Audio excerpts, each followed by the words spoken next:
My God! Help me!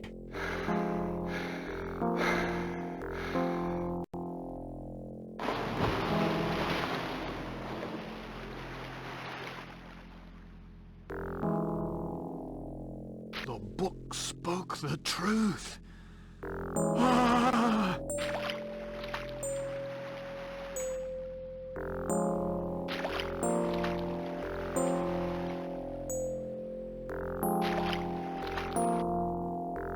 Hold tight, Crawford. They're coming. I can smell them.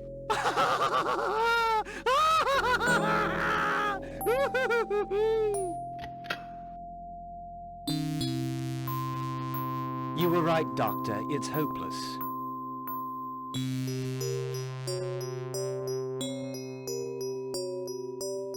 What will you do?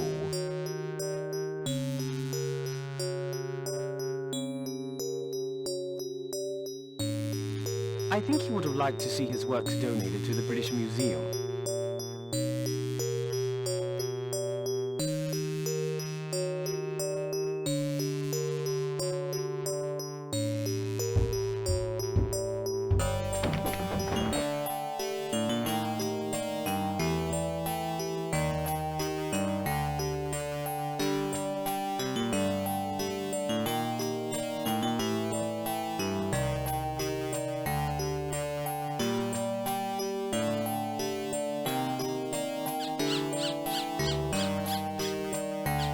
Doctor, come back. I must show you this.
Mr. Parker, your Comet story has a great deal of promise. Tell me, 76 years after the Boleskine business, do you really think...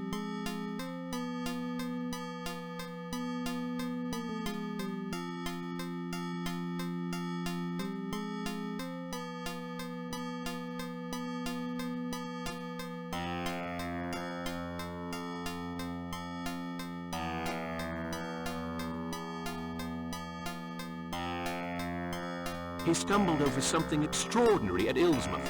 His writings and sketches are proof of it.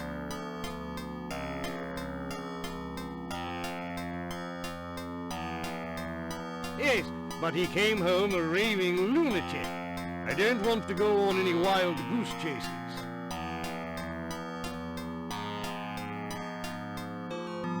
You'll have solid proof, Mr. Griffith. I'll go to Illsmouth. I'll find the exact place where Boleskine made his sketches. I'll take photographs.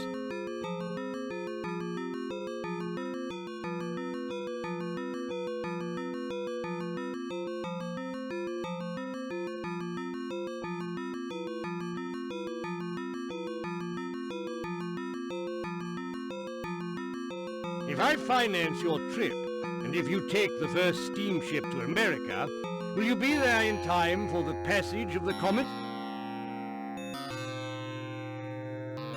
I'll be there with 3 nights to spare before Halley's Comet passes. I've already arranged to stay with a local doctor, a fella called Cobble.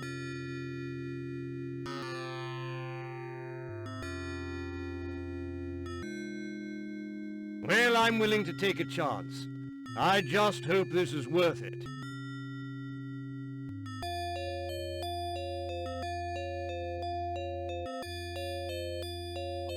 Mr. Griffith, your readers are going to love you.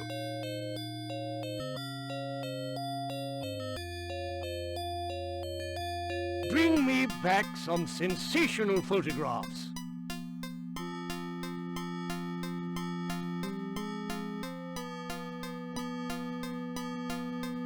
I want hard evidence of everything you say. I cannot afford to print crackpot ideas.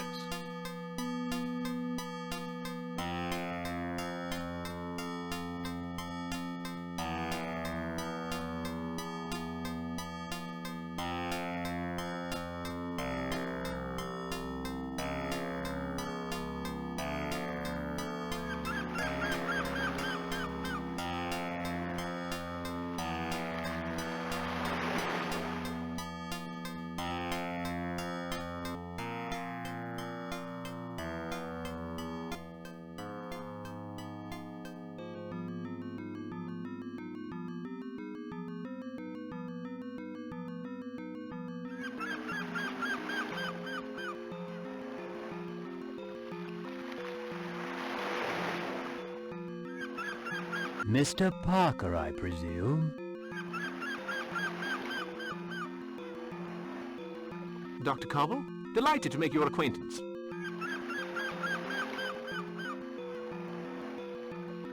Allow me to introduce you to Andrew Arlington, the mayor of our little community.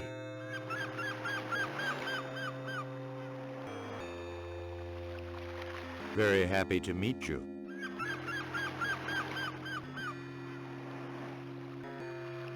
Thank you, sir. I'm very glad to meet you.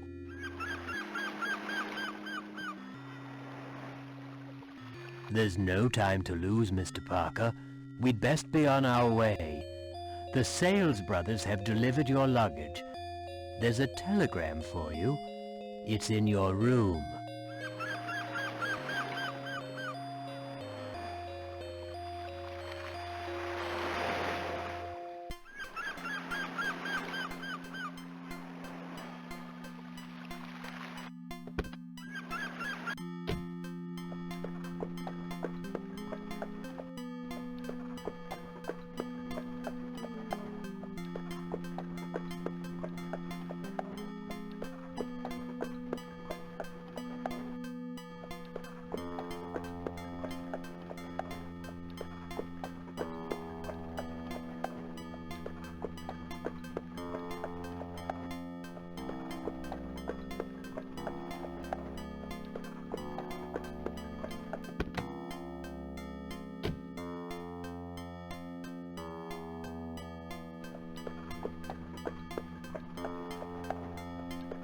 Dr. Cobble tells me you're interested in stars.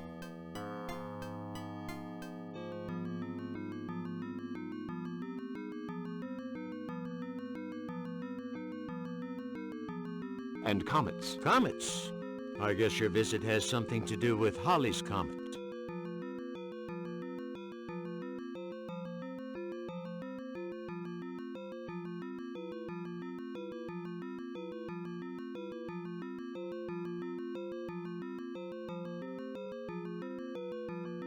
Quite so. In 3 nights' time, we shall be able to see some wonderful sights. In 3 nights' time, you say?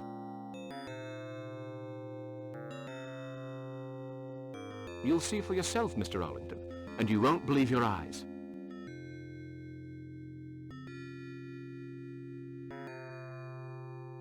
You've convinced me.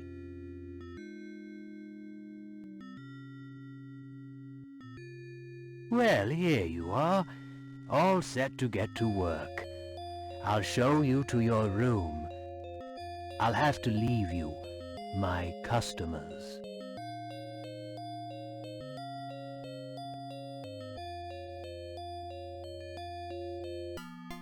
Won't wait.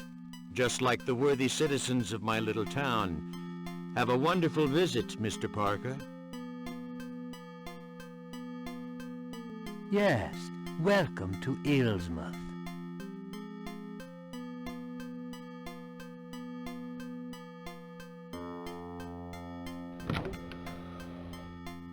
I reserved the big room on the first floor for you.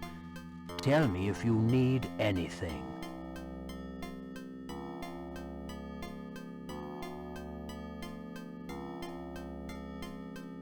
Don't worry, I have everything I need. Goodbye, Doctor, and thank you again.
From Sales and Brothers, London, to Mr. Parker in Dr. Cobble Estate. Apologies. Stop. Have no more photosensitive plates. Stop. Try to purchase some your end. Stop.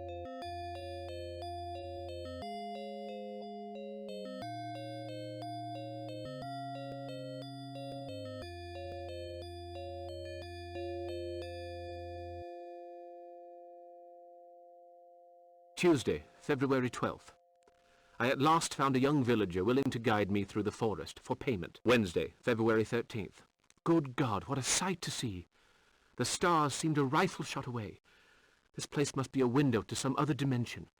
This evening I will take my material. Thursday, February 14th. This child of 12 is remarkable. A great deal brighter and livelier than the village children, who seem a sorry lot. He held the torches while I drew new constellations upon the map, undoubtedly inaccurate, given the position of the river. I have named them Octopus, Stalker. They are quite frightening. I have noted the place. I'll be there when Halley's Comet passes, and then...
If the child was 12 years of age in 1834, he's 88 today. There's a chance he's still alive. The town records will have the information.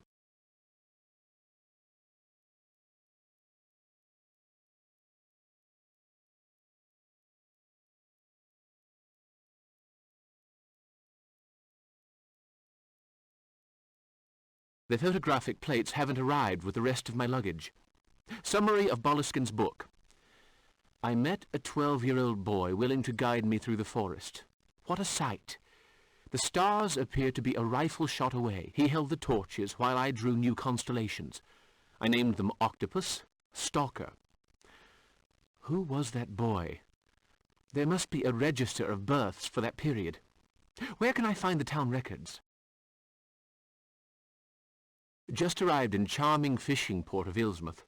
Warm welcome from Dr. Cobble, with whom I'm lodging, and A. Arlington, the mayor.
Good Lord, a page of Boleskin's writing. Wednesday, February 13th. Good God, what a sight. The stars were no more than a pistol shot away. That's curious. The word pistol has been crossed out and replaced by rifle. And a handwritten note. Truth sleeps beneath appearance. J. Keats. Interesting.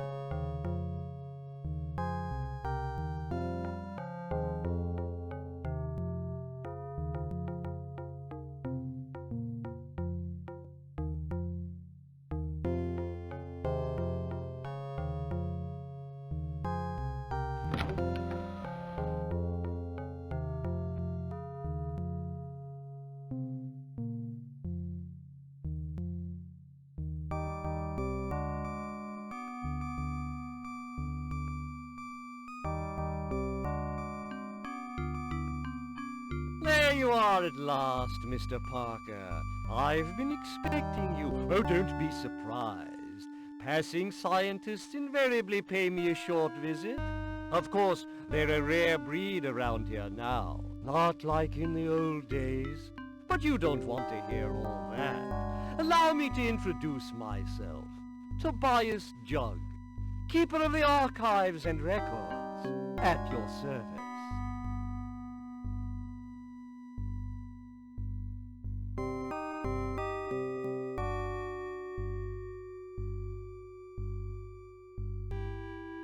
There's probably nothing I can tell you that you don't already know.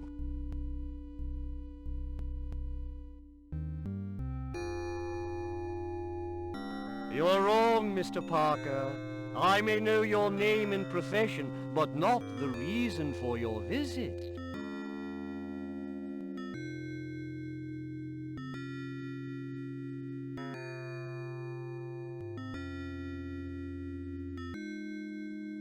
I'd like to consult the birth register.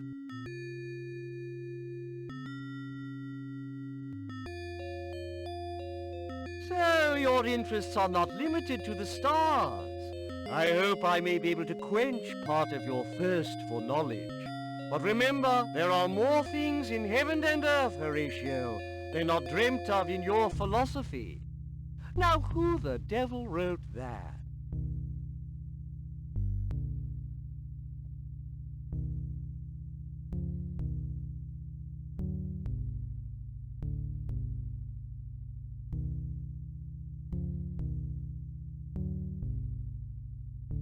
Shakespeare. Excellent! So, Mr. Parker, you like to read?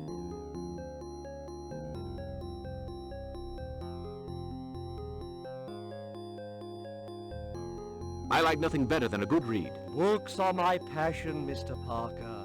My most precious companions. Silent, discreet, sometimes filled with mystery. I must let you get on with your work.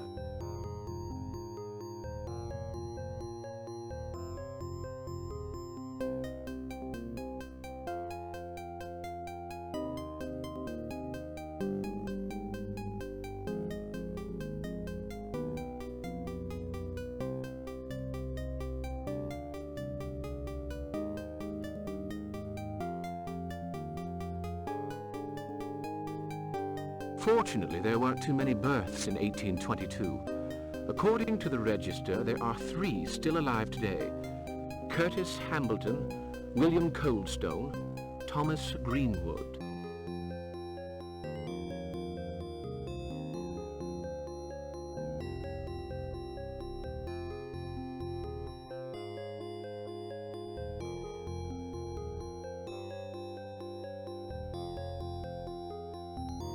Satisfied?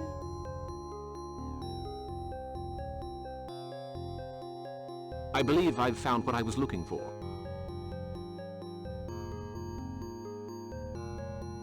There are times when believing is not good enough, Mr. Parker. Sometimes we must be absolutely sure.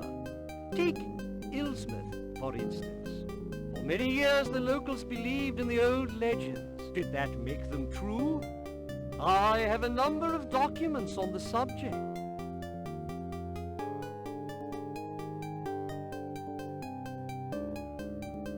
How fascinating.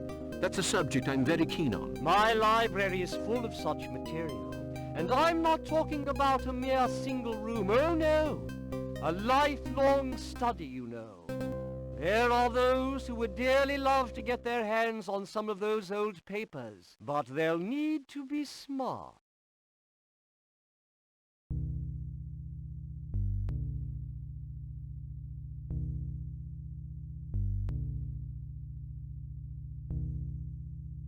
Well, they do say there's no such thing as a perfectly guarded secret, Mr. Jug.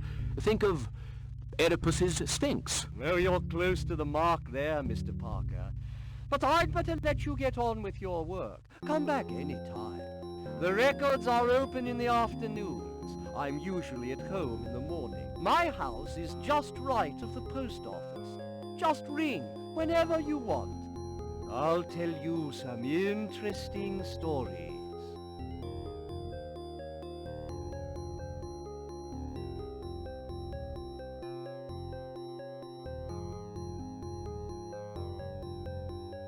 Most interesting.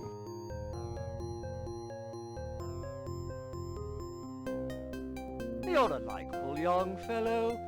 I happened to glance over your shoulder while you were consulting the register, and I may be able to save you some time. Greenwood lives in the house right next door to Dr. Cobble's. Coldstone's house is set back a little from my own. Curtis Hambleton lives in the abandoned fishery near the harbor.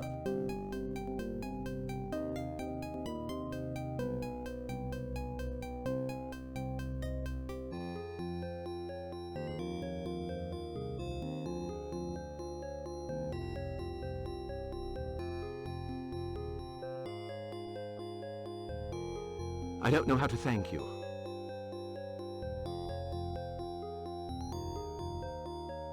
Just promise to pay me another visit. Glad to have been of help. Oh, by the way, if you're interested in local history, take a look in the next room.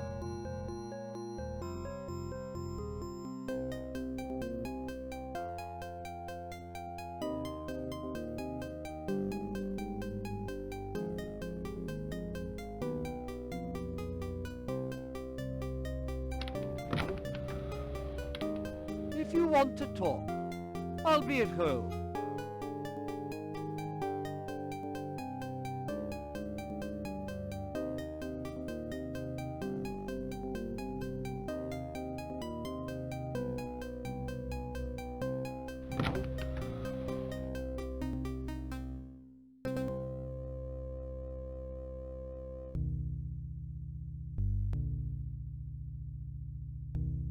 Monograph of Illsmouth names by Tobias Jug. Let's have a look. No Parker. Jug, born of Jeremiah and Suzanne. Maiden name Smith. And under S, Smith, of course. Zeke. The list ends there. Silas Sprague quit the village in April 1809, leaving 4 children. What's this? A deed of sale. The belongings of Boleskine sold in public to the highest bidder in order to pay for his passage home to Great Britain.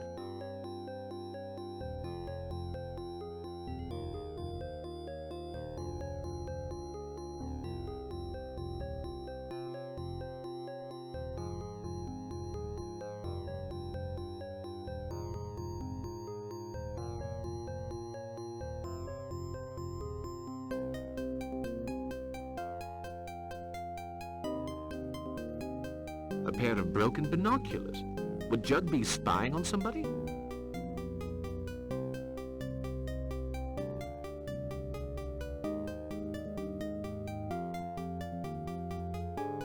Papers of no interest.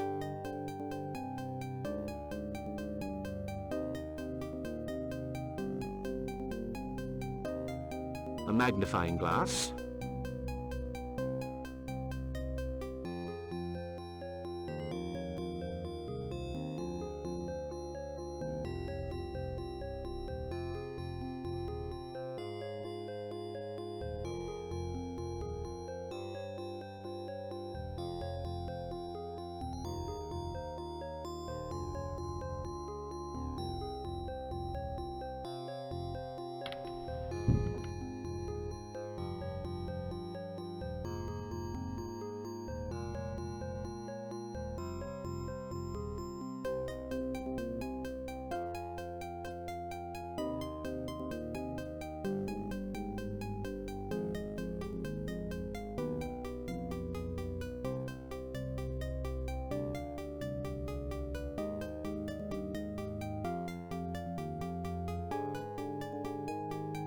Forgive me for bothering you, miss.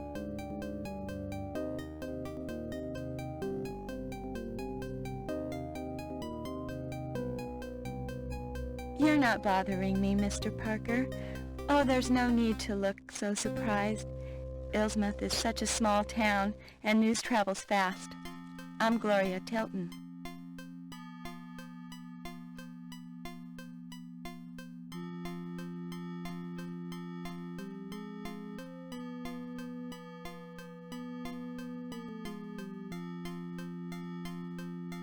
How do you do, Miss Tilton?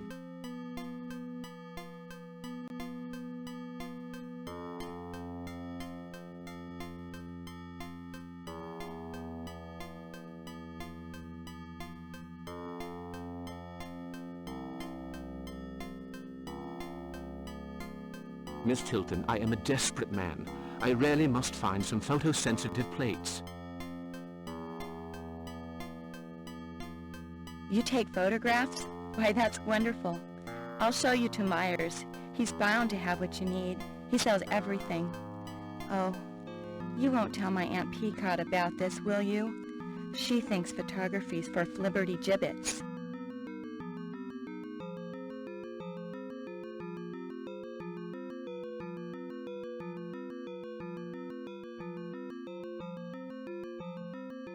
Really? Well, I'd be very glad of your most agreeable company.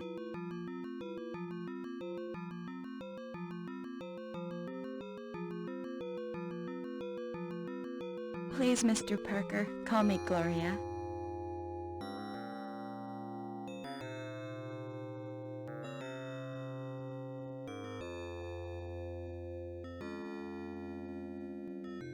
You're there? I have to go. My aunt's waiting for me.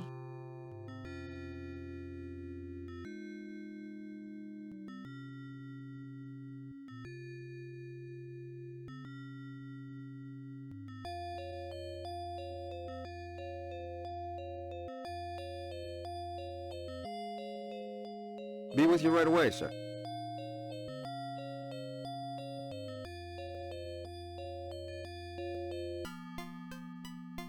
No problem, Mr. Hambleton. That'll be delivered tonight. Oh, I spoke to Miss Gilchrist. She got your package. Can I help you, sir?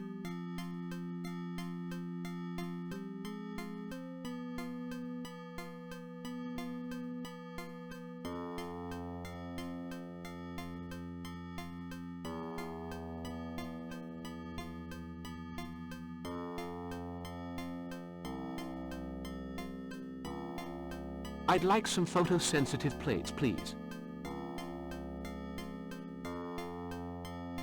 Well, just hold on a few seconds while I check to see if I have any. You're a lucky man. Well, they do say if anybody sells it, Meyer does. I got 2 boxes left. There's one. It's $10 for 3 plates.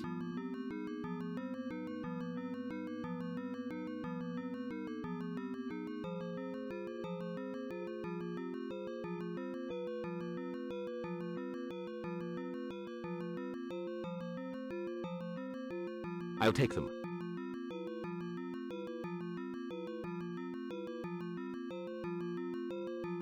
My advice to you is to try them first. I've had them for quite a while, so they aren't exactly brand new. Oh, really?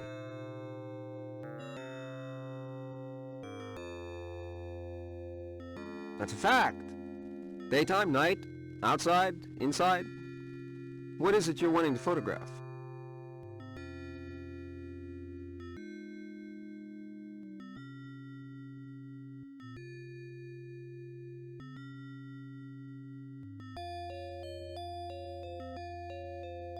The stars in the night sky. Well, you be careful. The emulsion's kind of old. Tell you what, you take a few shots of whatever you want to photograph and see what sort of results you get. If those plates aren't perfect, I'll give you your money back. And if they're okay, well, you can go back and buy some more.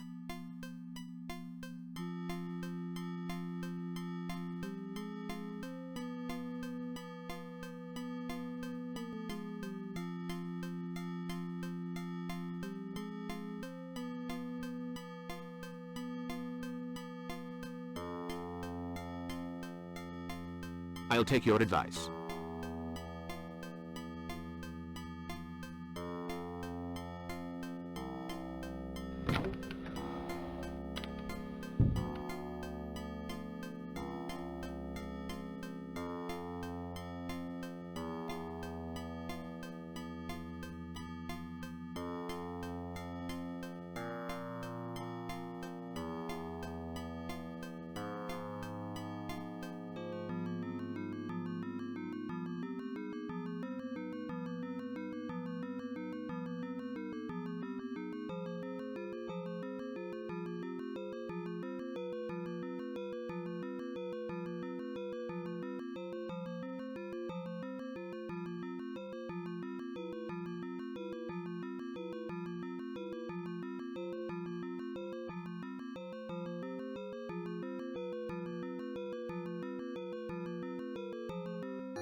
Mr. Hambleton? Curtis Hambleton? 76 years ago, a British scientist, Lord Boleskine.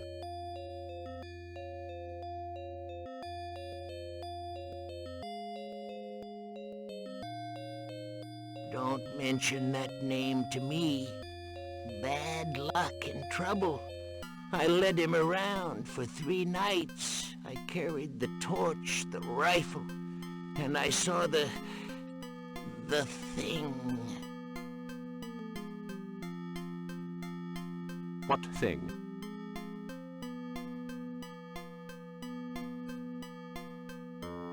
I wish I didn't remember. He'd drawn a map. I took him to the cross. I don't mind telling you, I was scared. Later on, I refused to go with my father to pray to the stones, so my father threw me out. My brother Wilbur cursed me, and now I live in squalid conditions.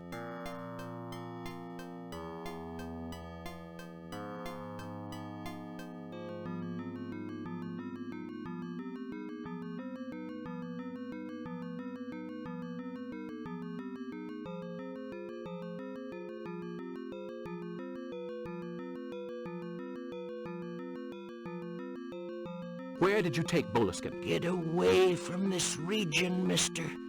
The comet's coming back. It'll be here in 3 nights, and that thing's coming too.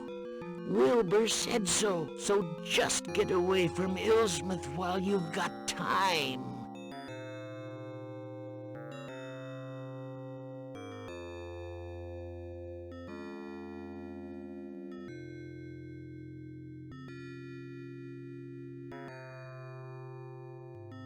Why?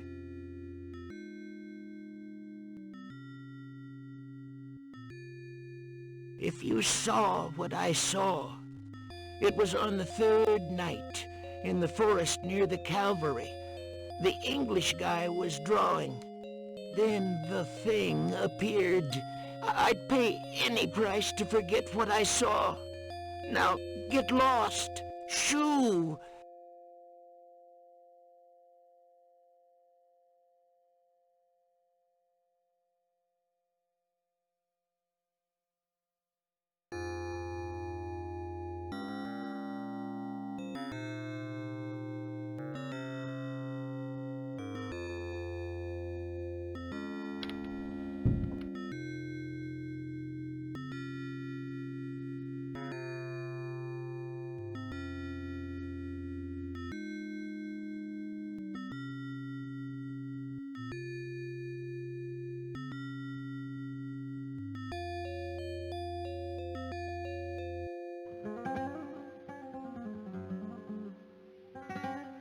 Go on, find somewhere else to mess up.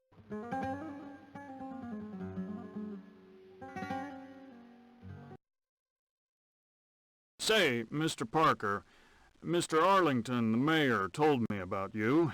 Welcome to Illsmouth. I'm Sergeant Baggs from the local police.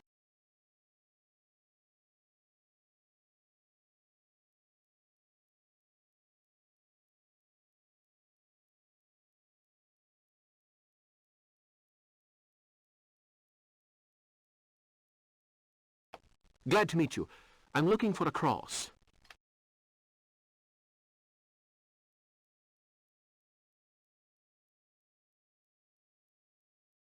Maybe you should try the cemetery. We call it the dead center of town. You get it?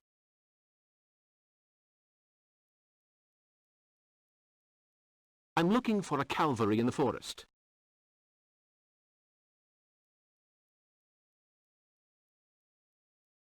I can't help you there, and I don't advise you to wander in the forest by yourself. It's easy to get lost in that forest. I wouldn't even go there with a map. Now, if you'll excuse me, duty calls. I've got to run those layabouts out of town towards the clearing in the woods.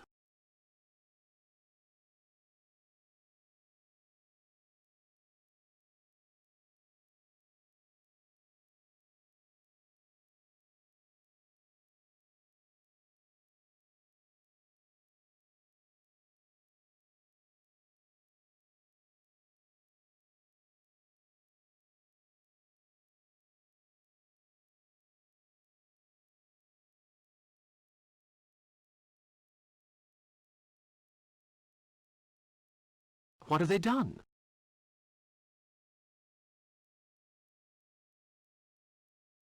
They're gypsies, Mr. Parker. Sneakiest chicken thieves you ever saw. I'm not going to wait for them to strip the town bare, no sir. They're out of here.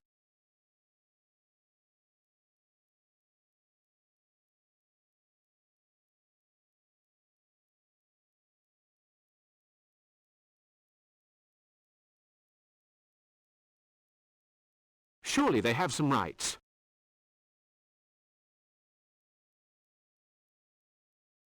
I decide who has rights around here, Mr. Parker, and no stranger is going to tell me how to do my job. You stick to your science. I won't trouble you again.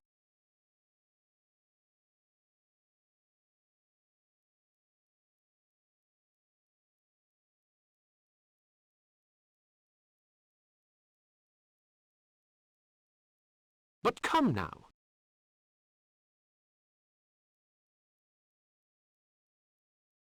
Mr. Parker, just read my lips. Stay out of my way.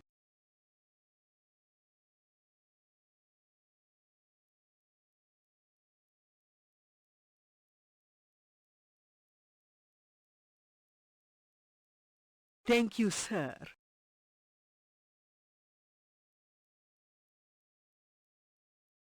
Hey, you, the fortune teller. Just shut up, okay? Now, you bunch of greaseballs, I want you out of my town, and I mean now.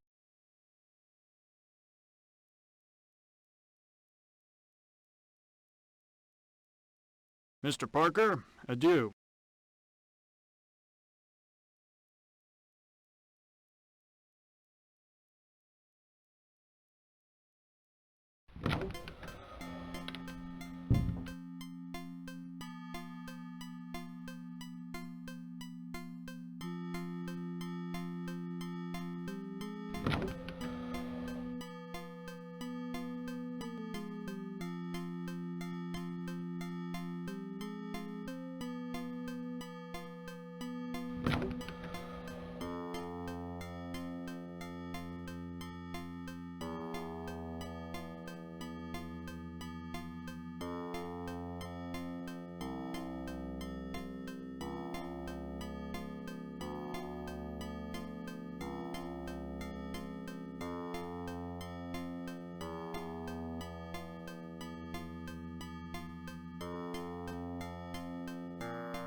There, on the butt. LB. Incredible. Jug has Boleskin's rifle. Oh, there's a message engraved in the gun. Dash it all. It's too small to read. If only I had a magnifying glass.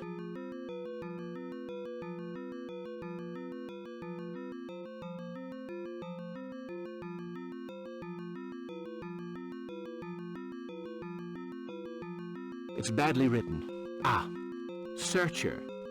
E-S-T... The rest has been rubbed away. Searcher.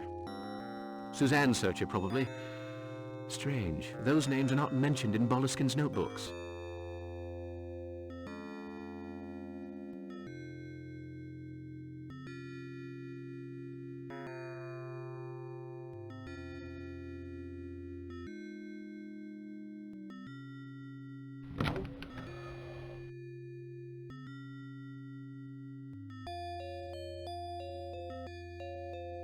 Am I bothering you?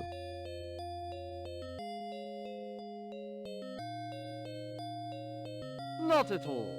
Indeed, to be frank, I can't get our last conversation off my mind.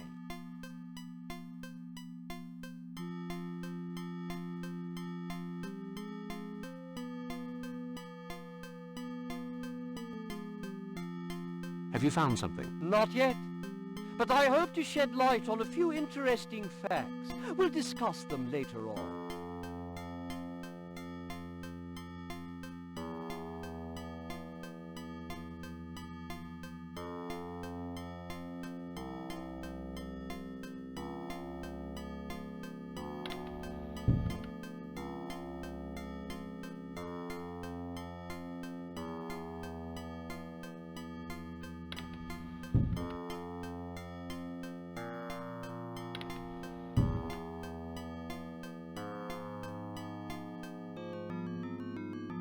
Remember, Gloria, always keep your head up high.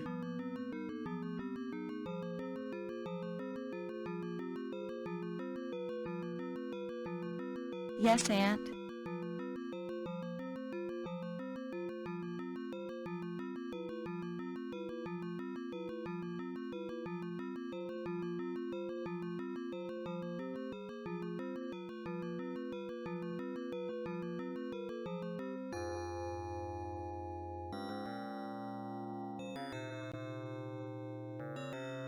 I would be obliged if you were to stop making eyes at that Smith boy.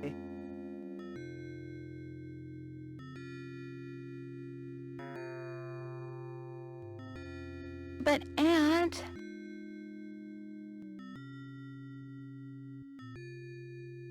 No buts, miss. That Renato is a layabout. He has stolen the old fool's mule again. We'll discuss all this later.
as for kissing your hand, your fingertips are quite enough, Gloria. I have never seen a gentleman press his lips in such a manner.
Let's use the surgical spirit on the cotton.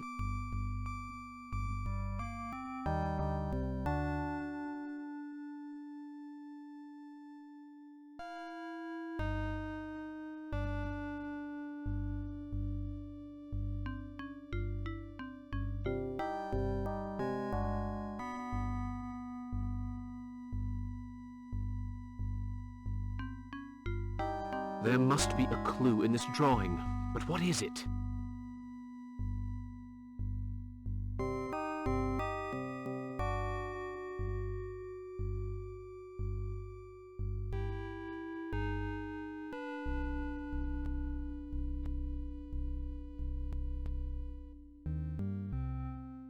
I was sure of it. The clue is not in the picture, but beneath it. Northeast beast, 4x2 stars.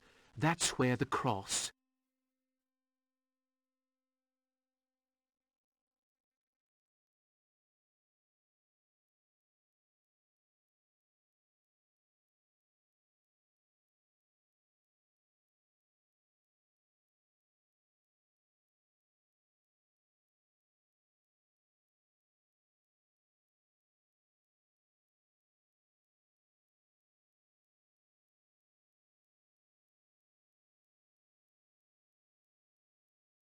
I have to pinpoint the position of the cross on my map.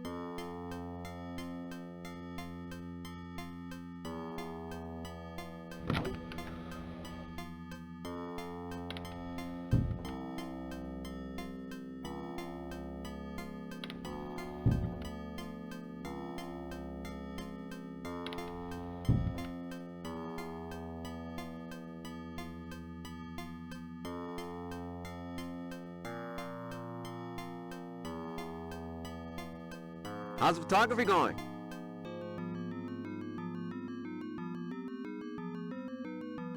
How's business?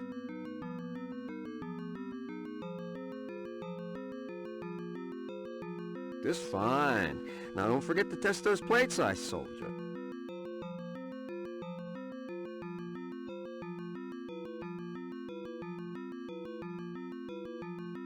Don't worry, I'll try them tonight. By the way, how well do you know the forest?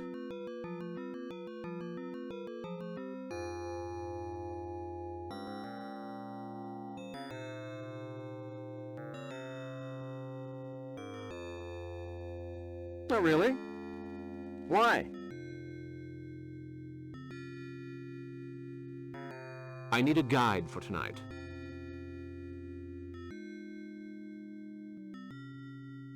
Go see Tyler. Nathan Tyler. He's the lighthouse keeper. He knows this region as well as anybody. You'll probably find him in the tavern.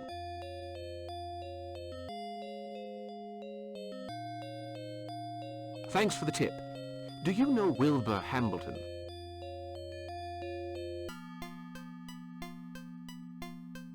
Just between you and me, he doesn't have a very good reputation, if you know what I mean. His two sons are no better, Obed and Benjamin. Well, I hope you're lucky enough never to meet any of them.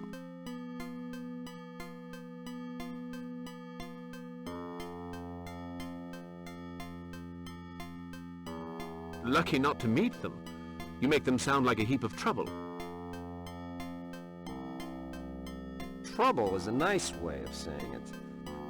Come to think of it, you already know Wilbur, the man with the hood in the general store this morning.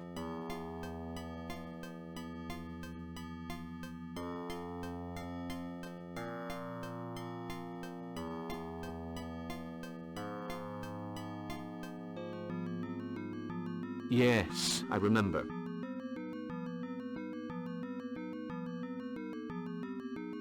That's business. You don't pick your customers. And at least he pays, which not everybody does these days. You take care now, Mr. Parker.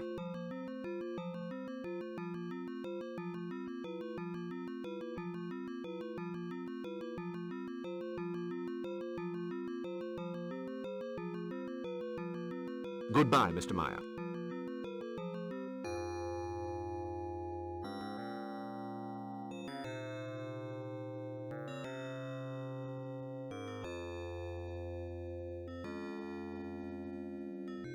Ah, Dr. Cobble.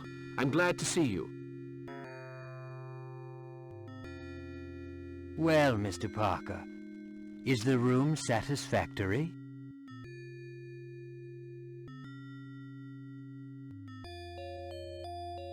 Couldn't be better, thank you. I need a guide to lead me through the forest tonight.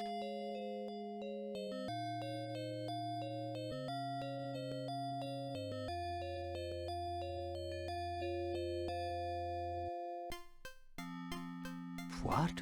The forest? Well, don't count on me. My rheumatism, you see.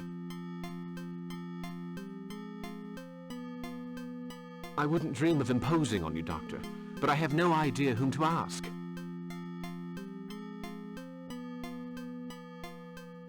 Go in here and see Nathan Tyler, the lighthouse keeper. People speak well of him, but take care all the same.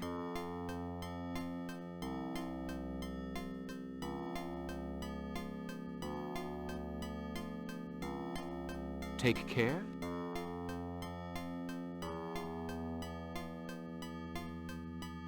Well, he drives a tough bargain, I believe, so don't let him skin you alive.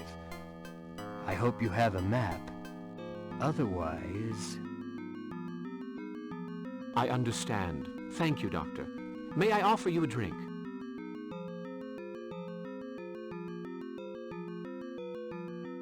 Holy cow, no. I run the Temperance League with Miss Pickott. We're trying to get this den of iniquity shut down.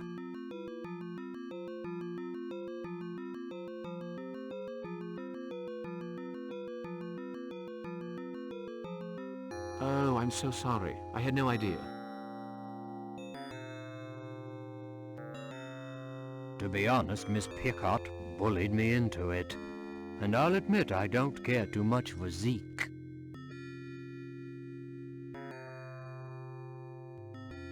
Ah, the unstoppable Miss Pickott. You understand perfectly. I have things to do. See you later. Indeed, Doctor.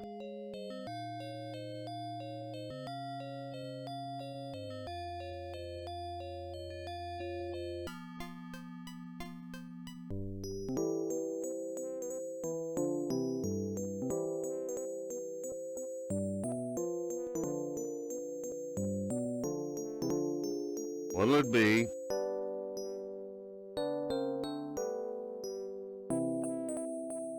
Some information, please.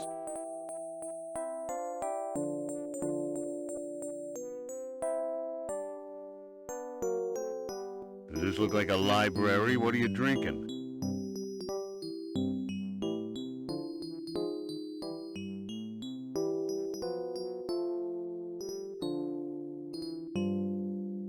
A beer.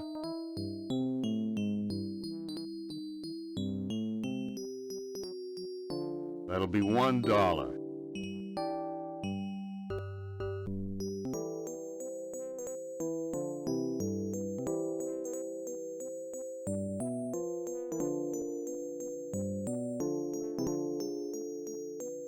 Is that Nathan Tyler?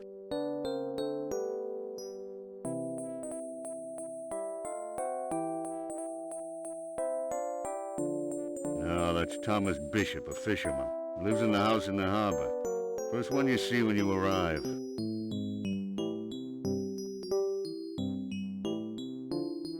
Is there something I can tell you? No. Or rather, yes. I'm looking for Nathan Tyler. He'll soon be here. You want to visit the lighthouse.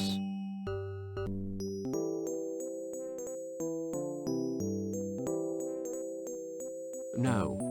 Are you familiar with the forest around Illsmouth?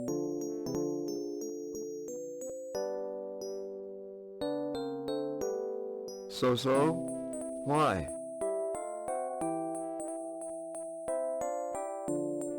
I want to go there tonight.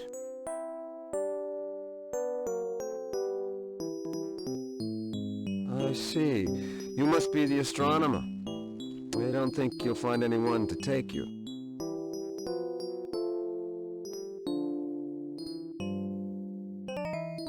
I was told that Tyler...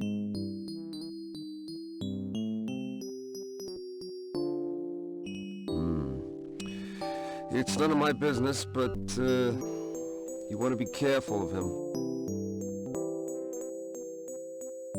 Yes, I know. I've been warned about him. His prices. No, not that. He's a strange...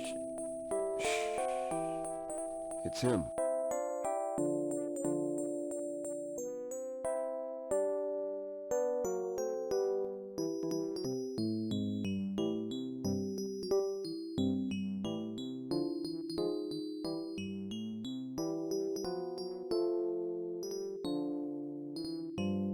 Hi, everybody. Usual for me. You got it. There's a guy looking for you. What for?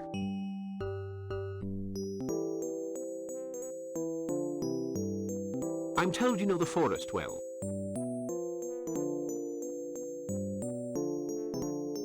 Shall we have a seat?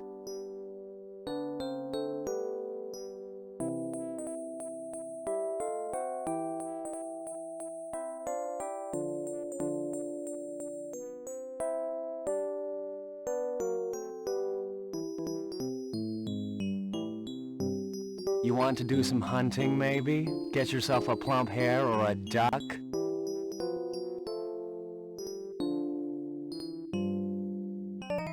Not quite, no. Actually, I need a guide for tonight. I want to go to the Calvary in the forest.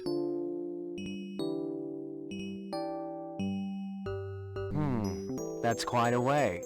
And I don't know if I remember the way leading there. I have a map.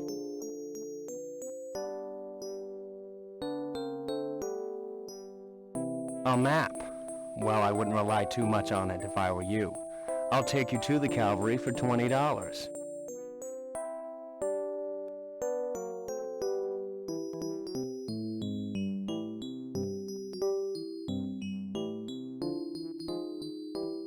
$20? Isn't that a tiny bit steep? Wait a minute. We have to cross the Washington River, you know. On a cold night, right in the middle of the forest. If you don't like my price, mister,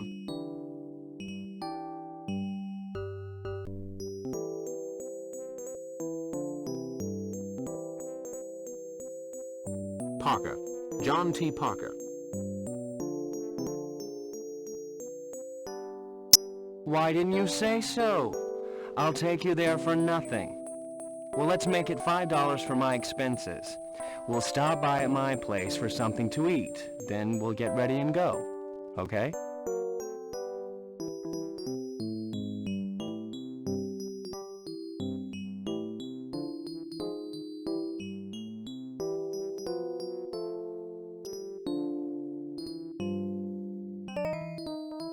I'll think it over.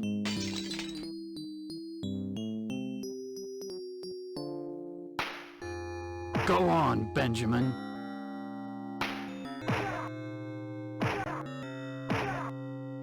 If it ain't the Hambleton slime bags. Obed, Ben, stop that. Leave Webster alone.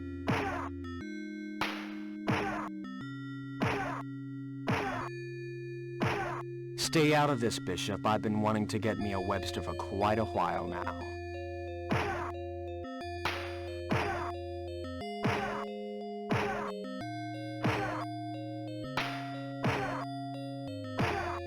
Why, they're really laying into him.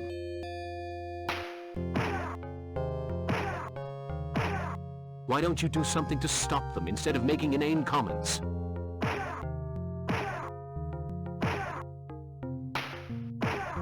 How about it, Webster? You like that? Want some more? Let him be.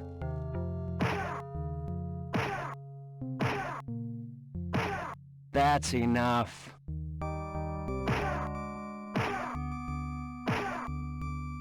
Mind your own damn business or I'll bust his nose.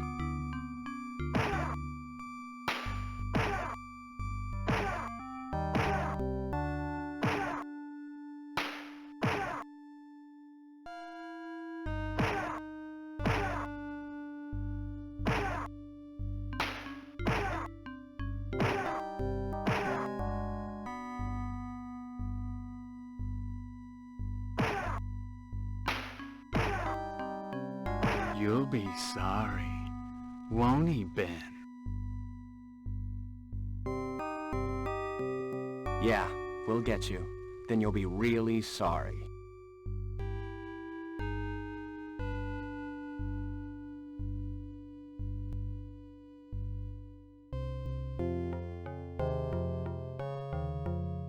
Thank you, sir.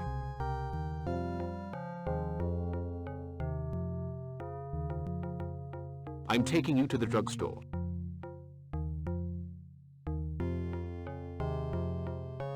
You did the right thing, mister, but you'd better be on your guard from now on.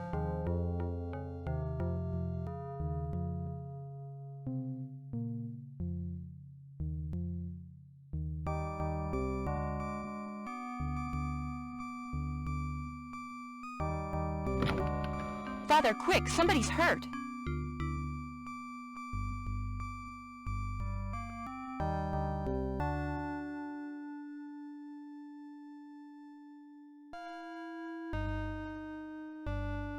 Holy cow, Walter Webster. I bet it was those Hambleton boys did this to you. Come over here.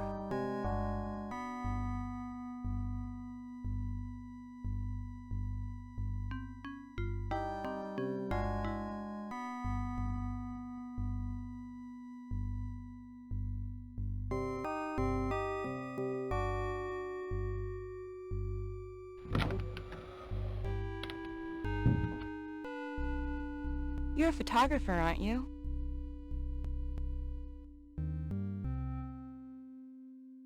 News travels fast around here, Miss...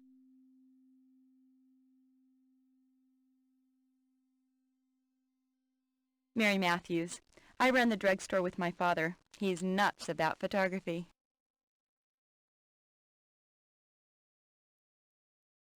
Did you find what you were looking for, Mr. Parker?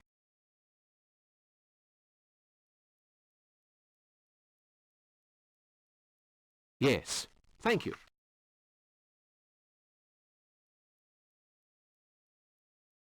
My father is also a keen photographer.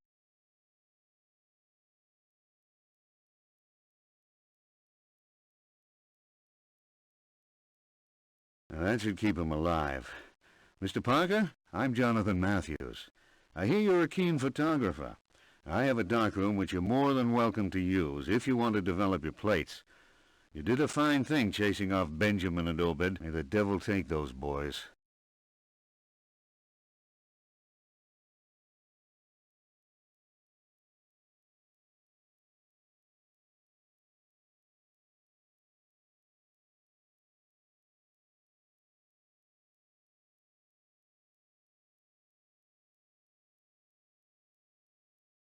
I'm grateful for your offer.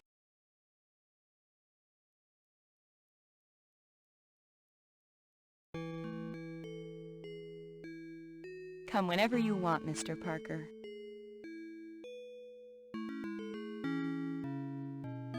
Hold on to your horses, Mary.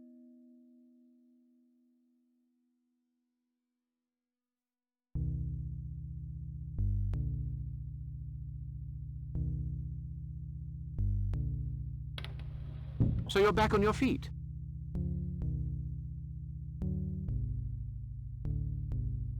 Thanks to you, Mr. Parker. Without your help, I know you want to go into the forest.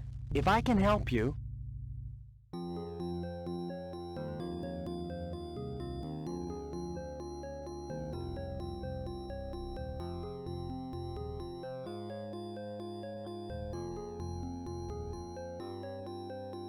Could you find your way to the Calvary? I have a map.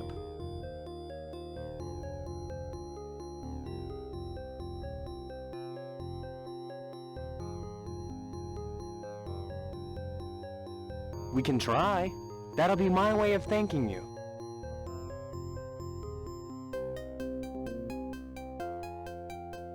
Very well.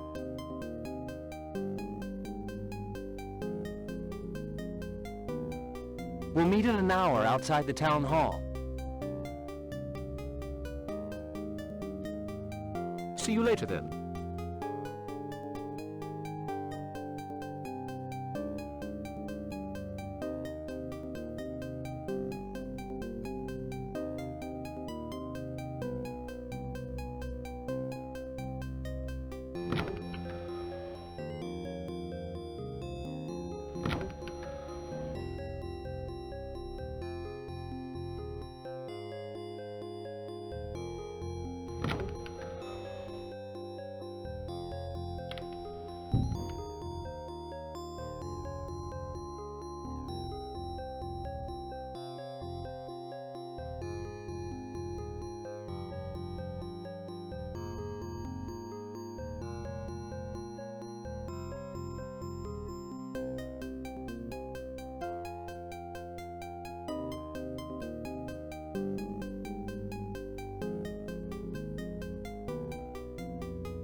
Let's see what you brought.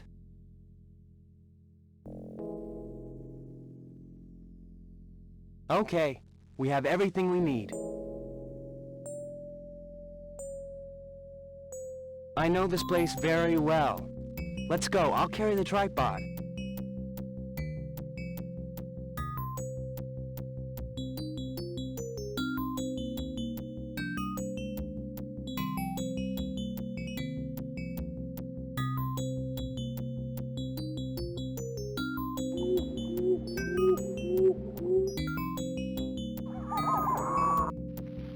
The bush!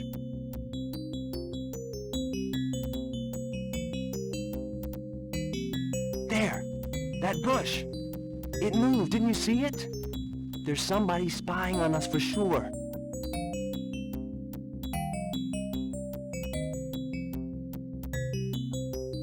Calm down.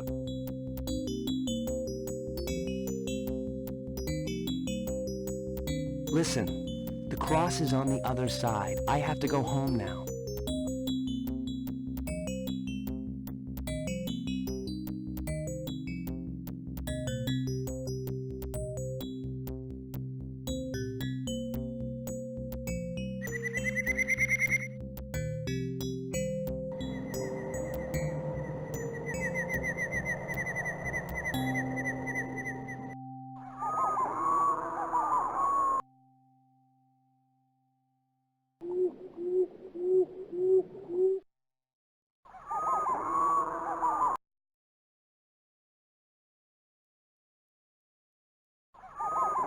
Here, it's perfect.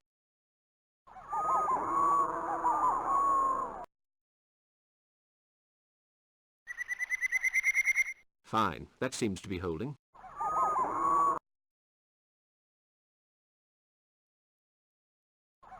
My tripod's none too stable.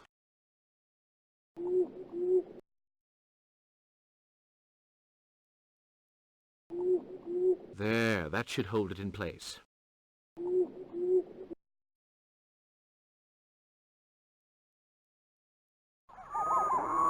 Fine. I'll be able to take some photos. If I took off that wrapping...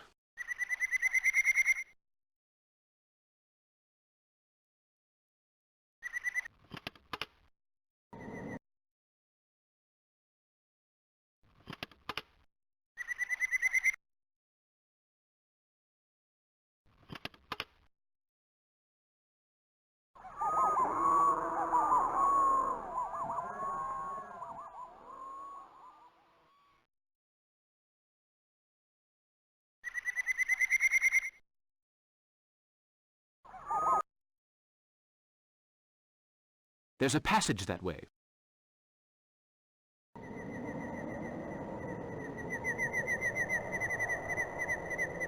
Funglui, Milwanyaf, Cthulhu Raila, Wanglia Nae Fatang.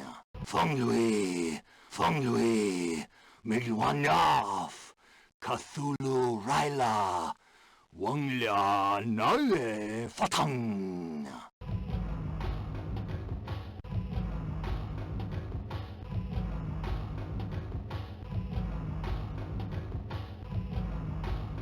Funglui, Milwanyaf, Cthulhu Raila, Wanglia Nae Fatang.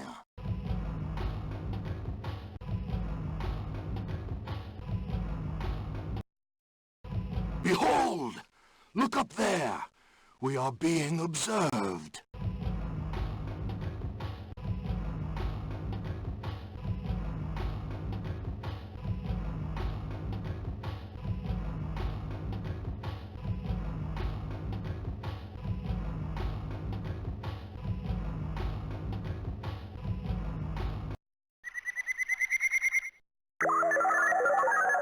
Parker, you have signed your own death warrant.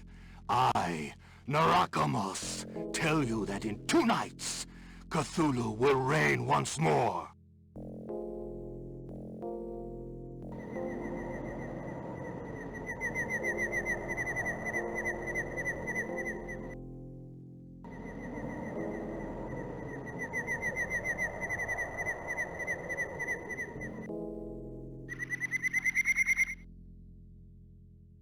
Funglui, Milwanyaf, Cthulhu Raila, Wanglia Nae Fatang.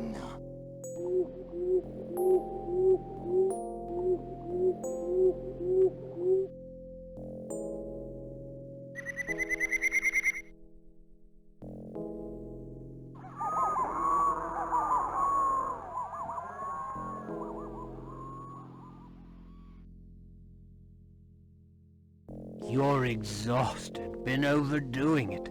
Blood pressure a little high, too. You'll need a good, long rest.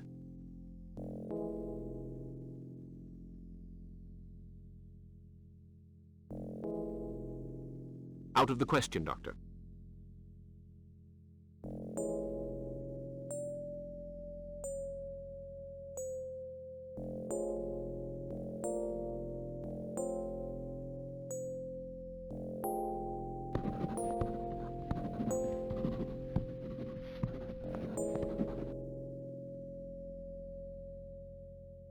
You're running the risk of a heart attack, so no excitement, you understand? Take this prescription along to Matthews right away. They're pills for your heart. Careful now. At the slightest twinge of pain in your left side, swallow one, and fast. You got that?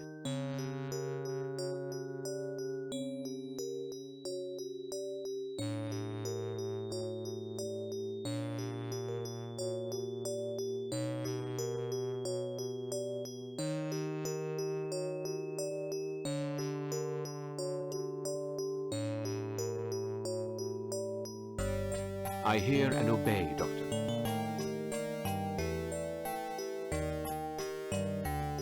And no reckless pranks. You're young, but I'm only a physician, not a wizard.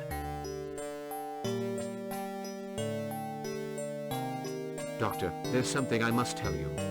I was chased by an Indian.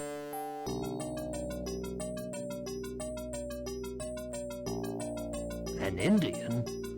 Apart from Natawanga, who hides out in the forest, I don't see who it could be. There was a certain Naramoose, I seem to recall, but he must be well and truly dead by now. If you meet him, ask him for the recipe for his elixir of eternal youth.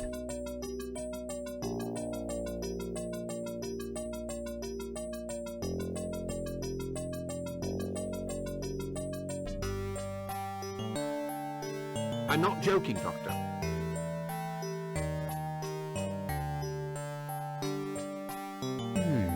That's what I was afraid of. I'm not a psychiatrist, you know. What you need is rest.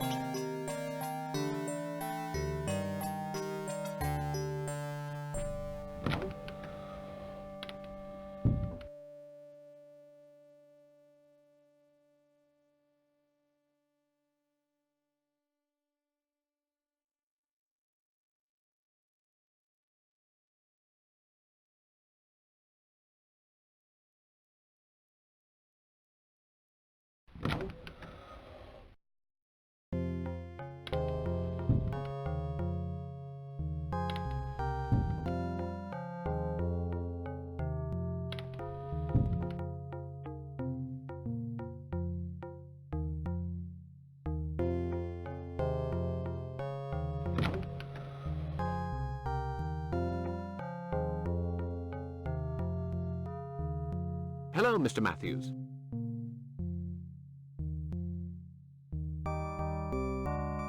Mr. Parker, what a nice surprise.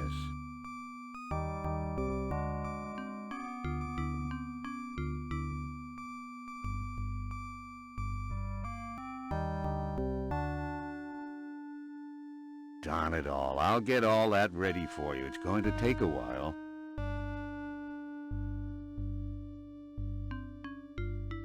I have a favor to ask. I must develop my plates, you see, and...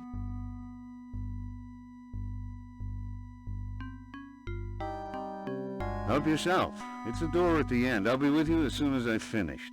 In case you've forgotten, you need to develop and fix your plates.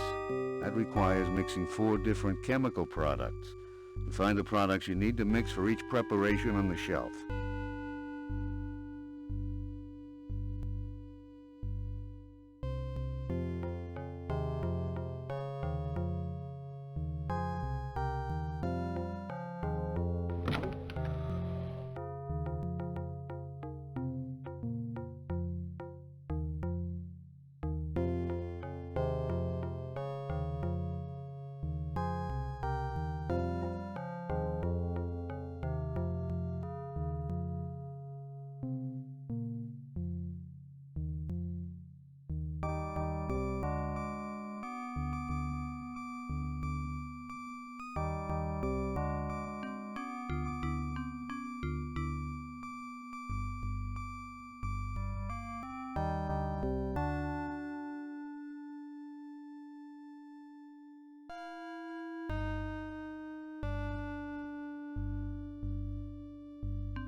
The chemicals seemed a little tired out. I'd better develop all the plates together.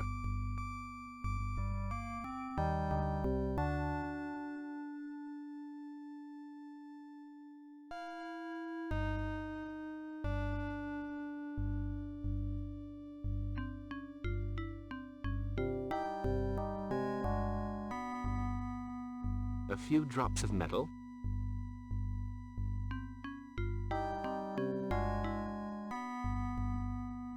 Let's continue.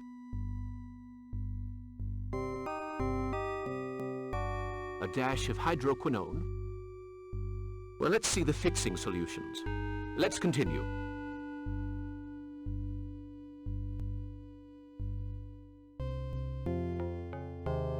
A sniff of potash metabisulfite. Let's continue.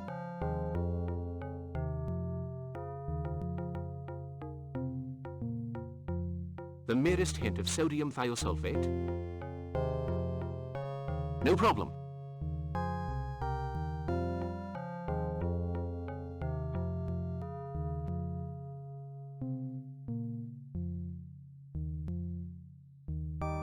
Perfect.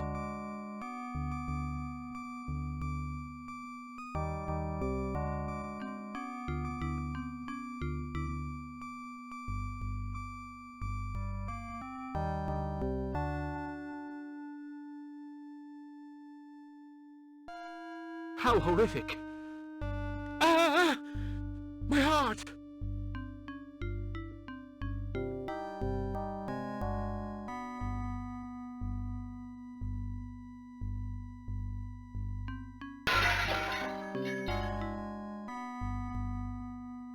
Thank you. Thank you very much.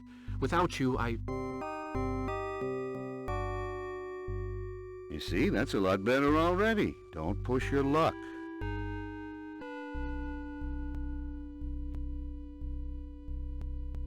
I'll try to remember that.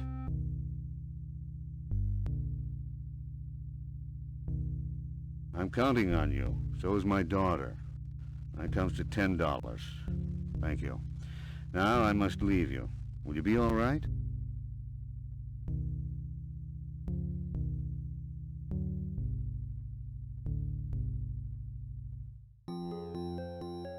Don't worry.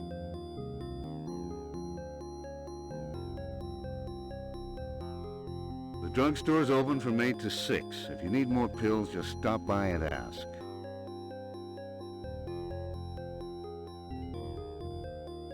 Thank you again.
So, how about the photos?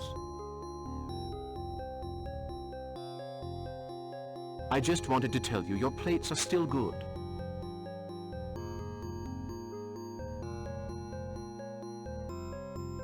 Well, be sure to show me the results. I'm sure you'd find them far too amateurish. In any case, I'll certainly be back for more very soon.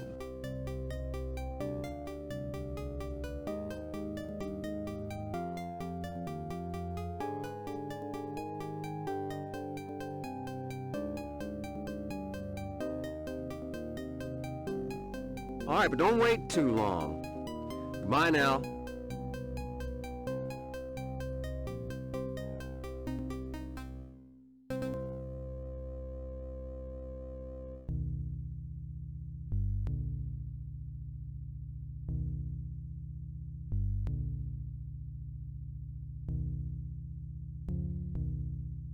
This door is locked.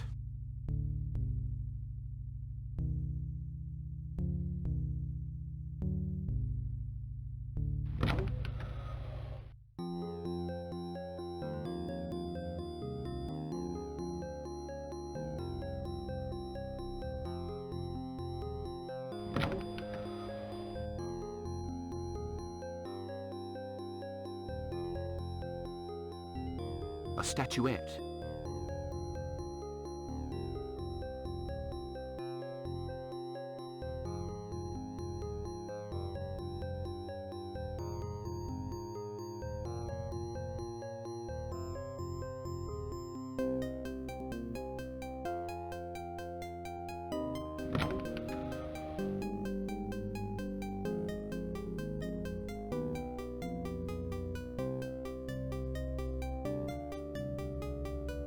Ah, a key.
So, you kept your promise. Who did this?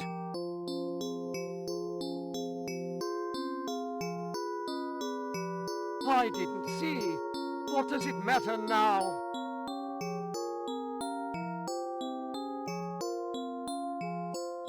I'm going to get some help.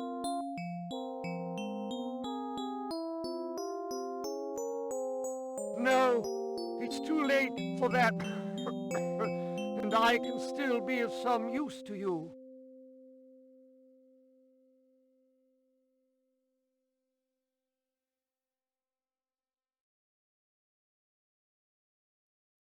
Quick, give me the parchment.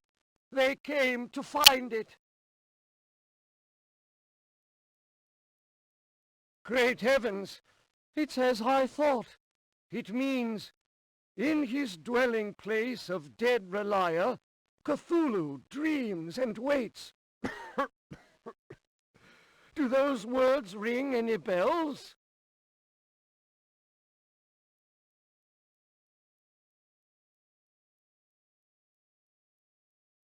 I've come across the name Cthulhu in old manuscripts concerning primitive religions. Nothing more.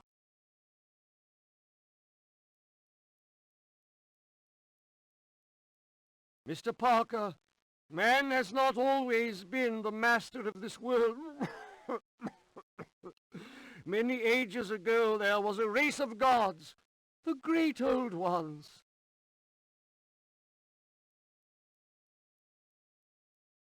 But how can you believe such...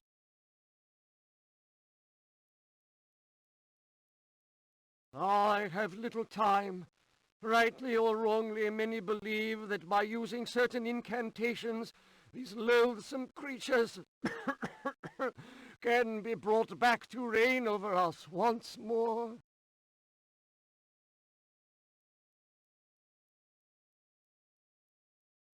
How?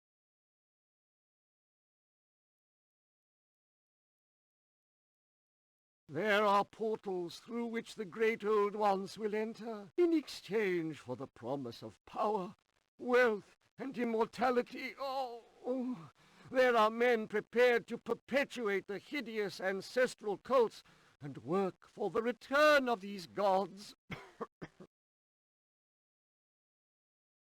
What are these gods? Where are they?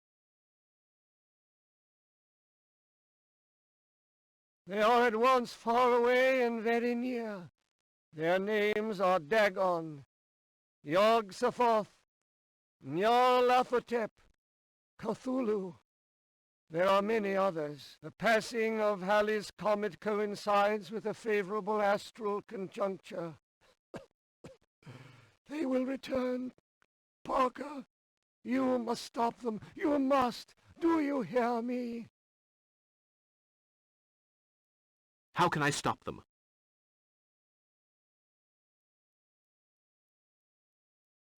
In 2 nights from now, in the center of a stone circle, the guardian of the portal will materialize. It must not be allowed to happen. You will find here a book called the Necronomicon. Within its cursed pages, you will find the formula you need. Be warned, Parker. The book drives men to madness. Do not take it from here.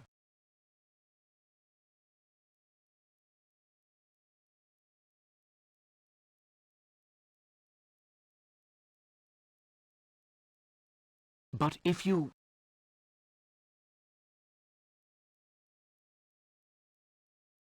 My desk. The message. That man will help you. Some of Illsmouth's citizens will seek your destruction by whatever means possible. Read the message in the safety of your room.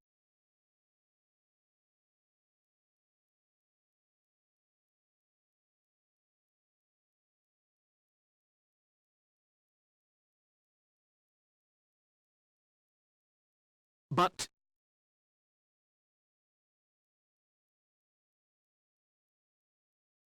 Noracamus, the sorcerer, even dead, he wields ghastly power. Dead?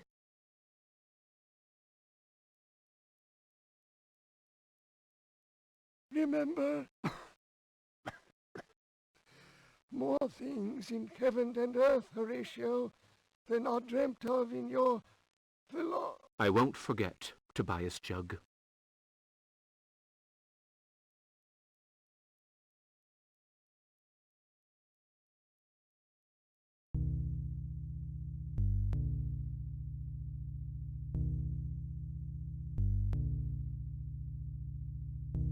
The Necronomicon.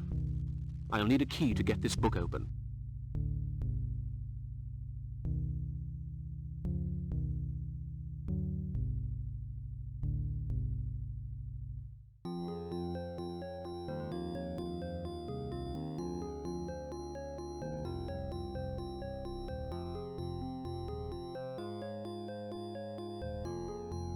This little key must open the lock on this book.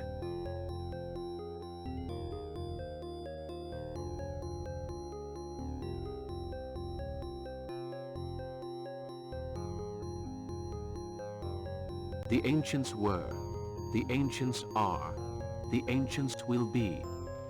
Yog-Sothoth knows the portal. Yog-Sothoth is the portal.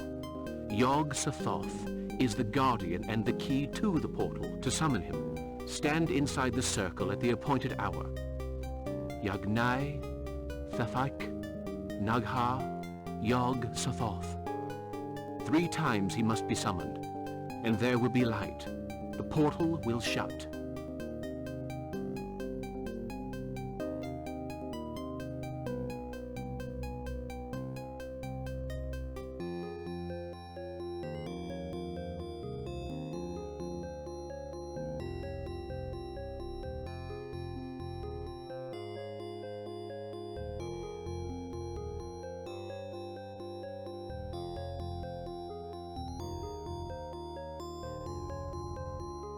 I'll put it back in its place.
The man who can help you lives where the three colors float.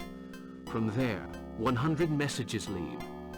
He's recently been looking for the forgotten cemetery, which is on the map everybody can see.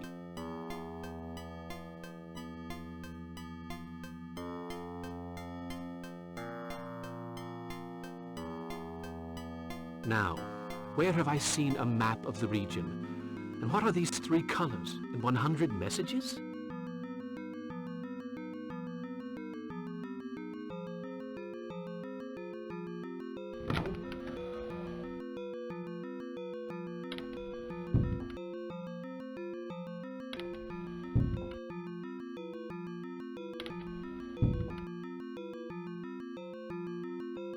It's Mr. Parker. How about a drink with poor old Jed?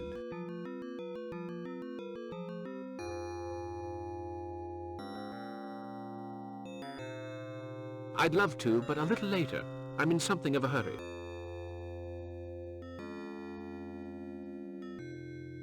Another time, then.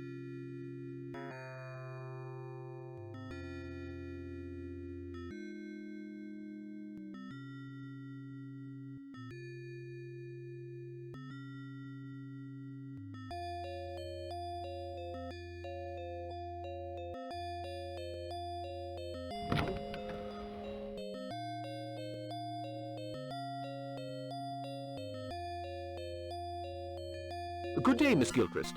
I was told there's a map of the region hanging up here, but I can't seem to...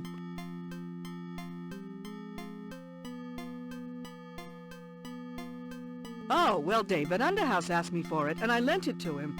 The poor man can't get around, you know. Such a cruel world.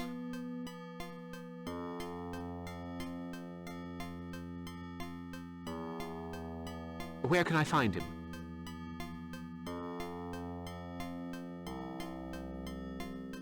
There, the door at the end.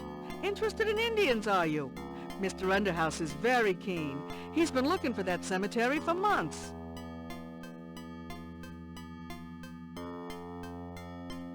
I beg your pardon?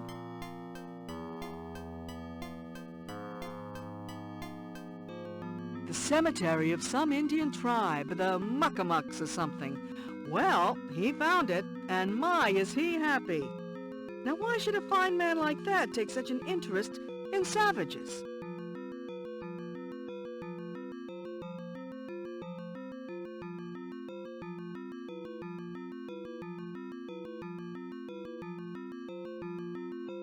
As for savagery, I think the Indians might have learned a thing or two from the 7th Cavalry.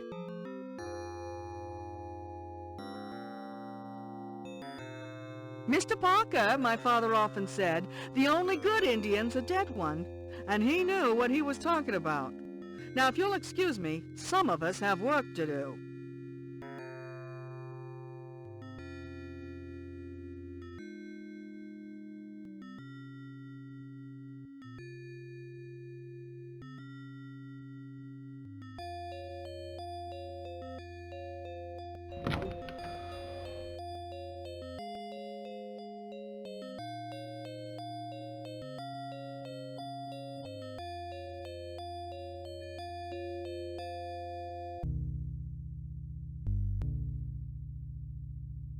Thank you for defending the Indians, Mr. Parker.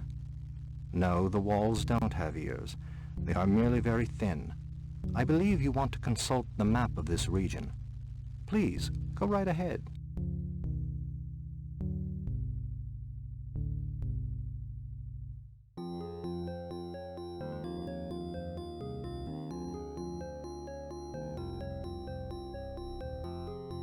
I'm very grateful, Mr. Underhouse.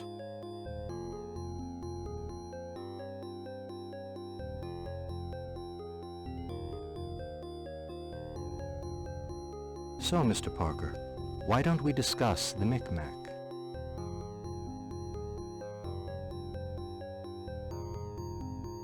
I'm afraid I didn't make myself very clear. It's precisely because I'm so ignorant about Indian culture that I'm here. Have you heard of Narakamas?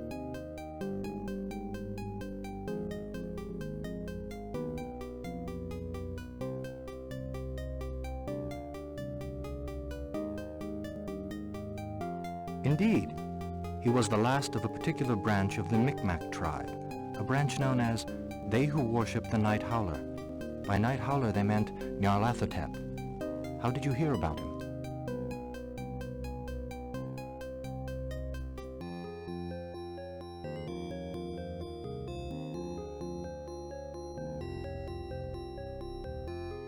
We met. He almost killed me.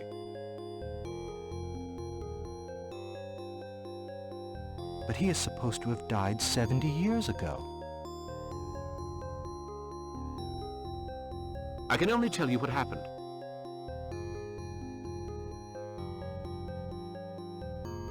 I know it's none of my business, but may I ask what you're looking for on the map? Do you know this place here?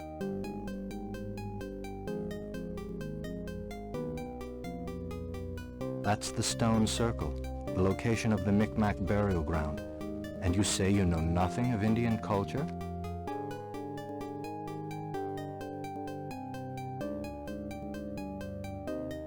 Does the name Cthulhu mean anything to you?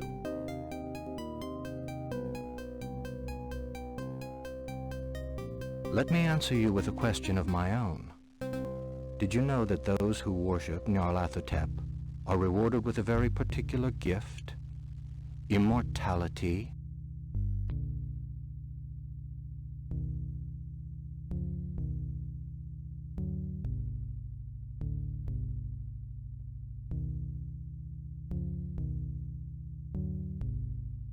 Do you think that...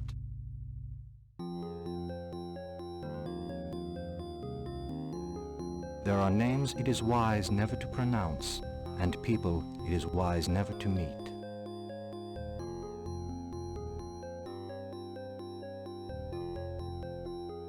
Are you talking about the Hambleton family?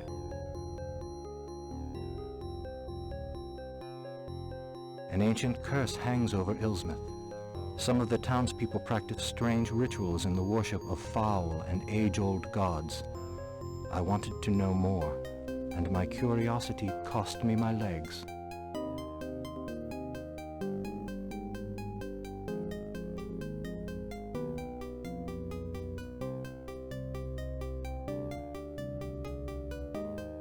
And Tobias Jug, who led me to you, is dead.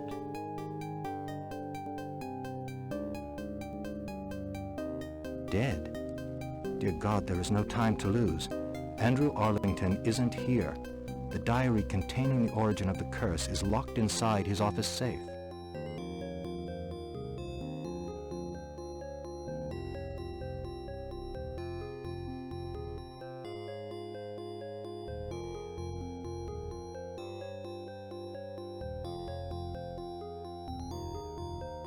I'll get the diary and bring it.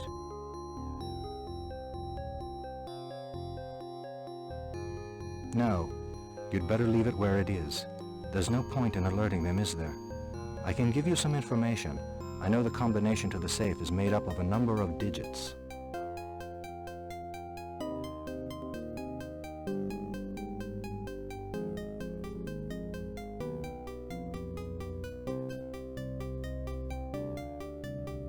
You don't happen to know what they are?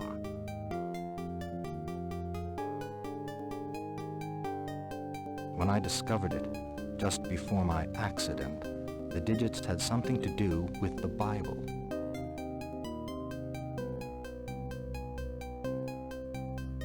Well, thank you for your help.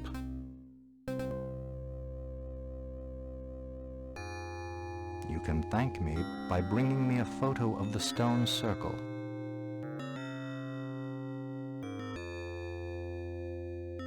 That's a promise.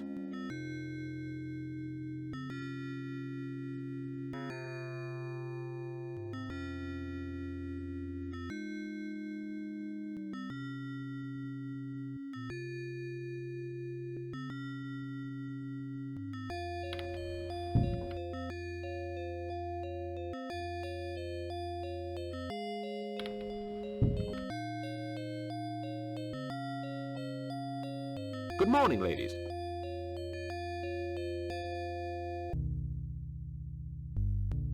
Hello, Mr.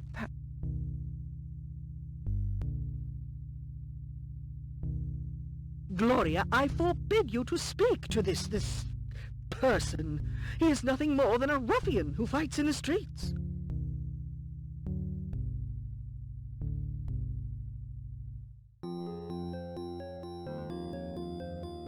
But that's a little unfair, Miss Picot. Young Webster needed some help, and it was my duty as a Christian to...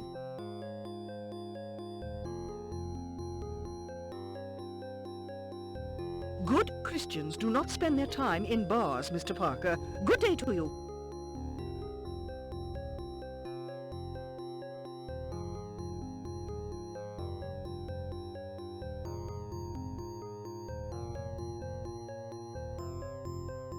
Please forgive me if my behavior upsets you.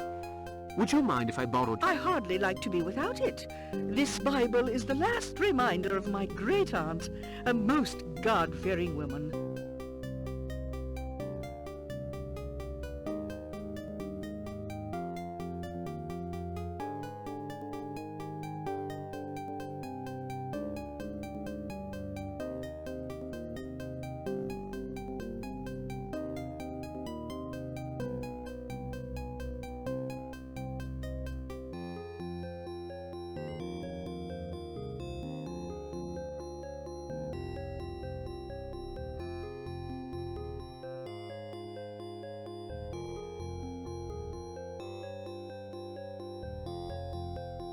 I just dropped in to say hello.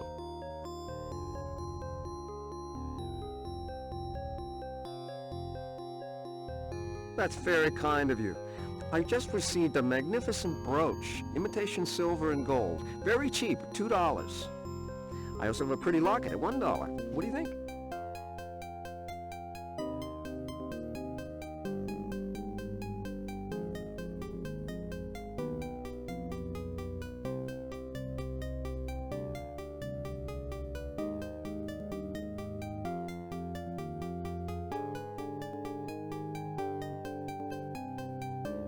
I'll take the brooch. Thank you. Come back soon.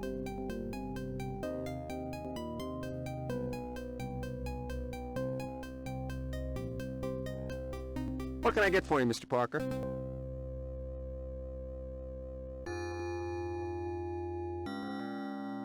I'll take the locket. Thank you.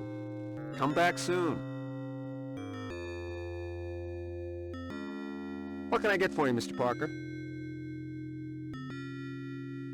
I'd like another set of photosensitive plates. Hold on a second. There are 4 plates. That'll be $10, please.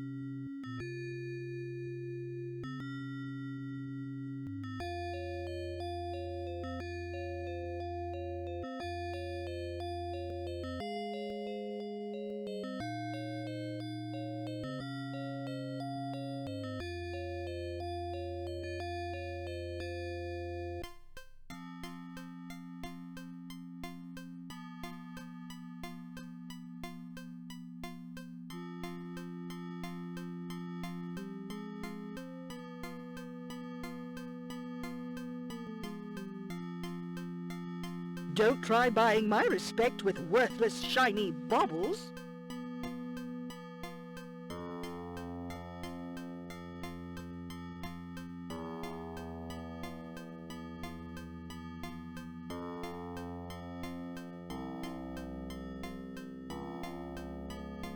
How kind of you, Mr. Parker. It's almost like the one I lost last week.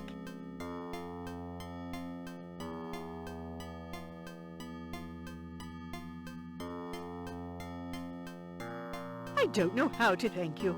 Here is my Bible. Please take good care of it.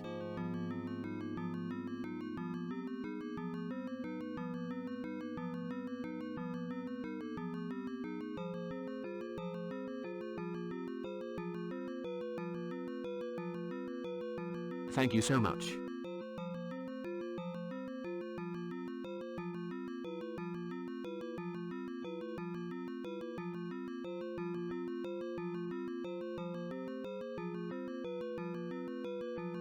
Page 303, St. Paul's Epistles, chapter 3, verse 16. Destruction and despair will cross their path.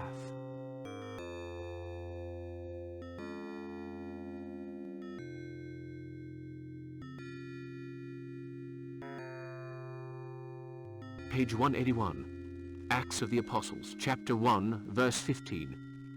And Peter stood up among the assembled brethren, some 80.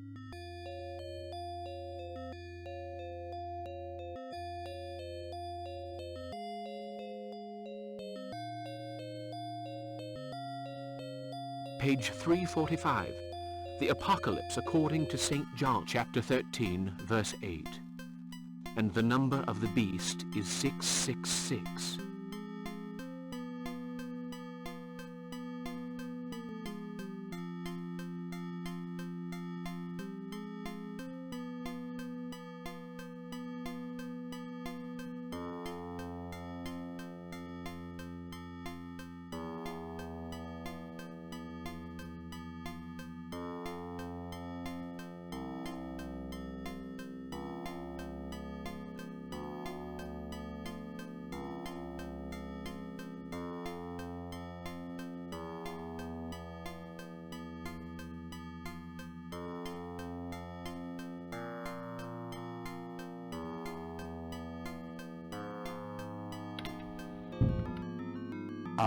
You'll have to come back later. This is my break.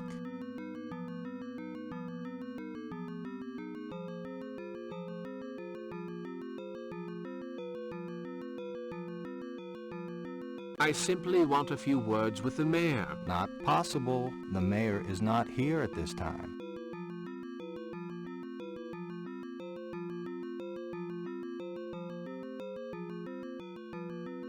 I don't want to bother you, but the mayor suggested I enjoy the view of Illsmouth from his... Ah, yes. You must be the photographer. It's about the next edition of the Illsmouth Town Hall Journal, I suppose.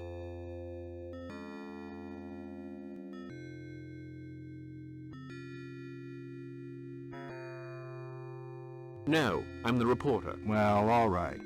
But don't go touching anything. Reporters. They can't leave anyone alone.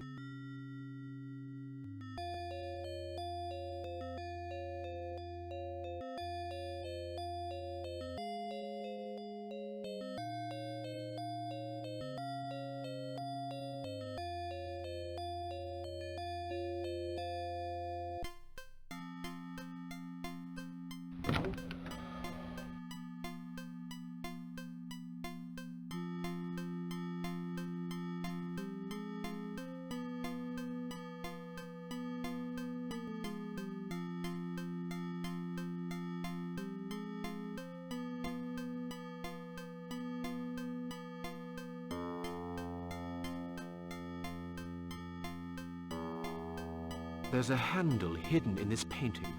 Let's see.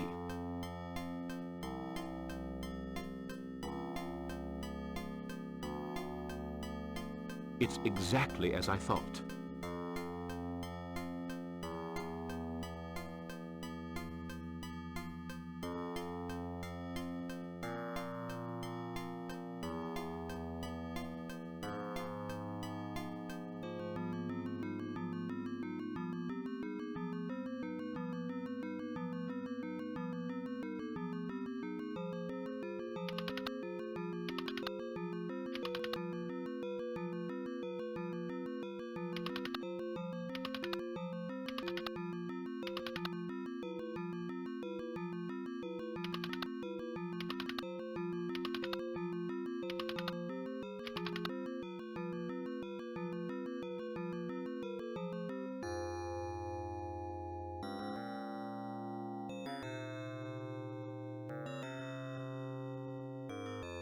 There's a handle hidden in this painting. Let's see. It's exactly as I thought.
My name's Jonas.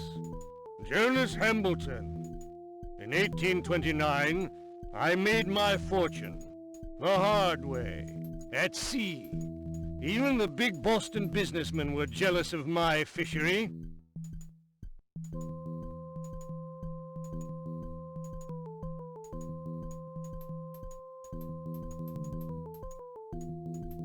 At that time, I became interested in the occult. I read only the most accursed books. And then, I met Narakamus. He initiated me into the ancient practices. At last, I was in contact with those from the outside.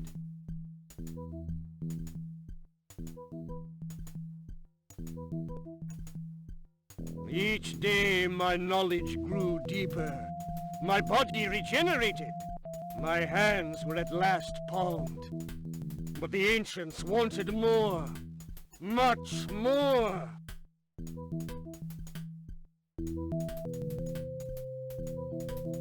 I gave in. My own wife, Lavina, was the bargain, you see. I screamed out the invocations, and he came.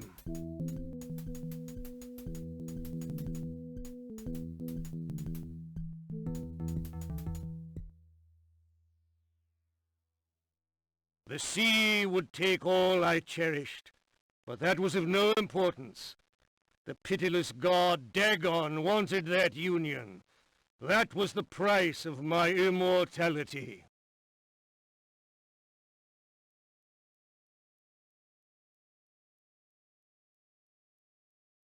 Two sons were born of that wondrous night, Wilbur and Curtis. The second of them betrayed and abandoned me, but the first followed in my footsteps.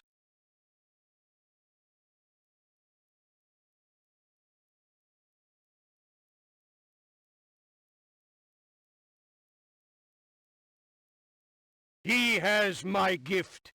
He can beg to the stones. They all think I'm dead. Only he who reaches that place where water, earth, and sky come together can find my burial place.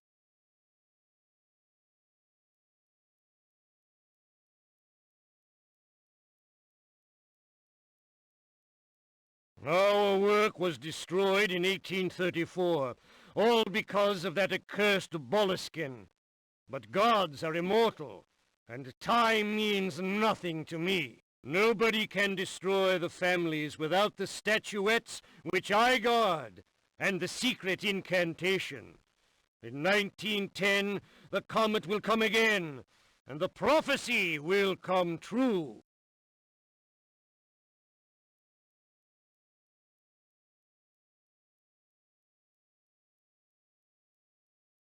Aye!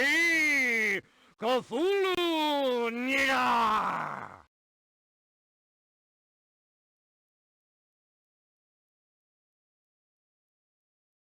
The great ancients will reign. I will swim beside my Lavina in the abyss, and we shall sing the praises of he who cannot be named.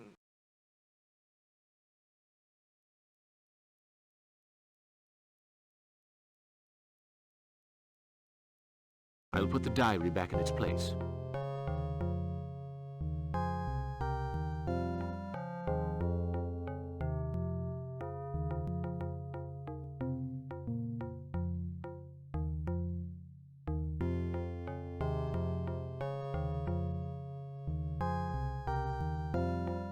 Why don't I unscrew this case? What's this inside?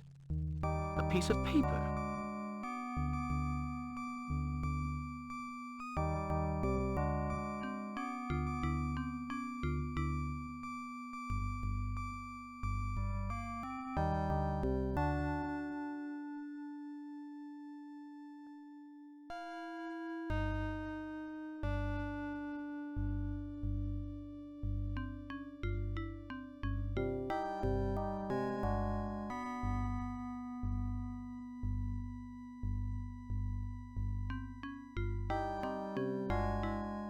A parcel to collect at the post office.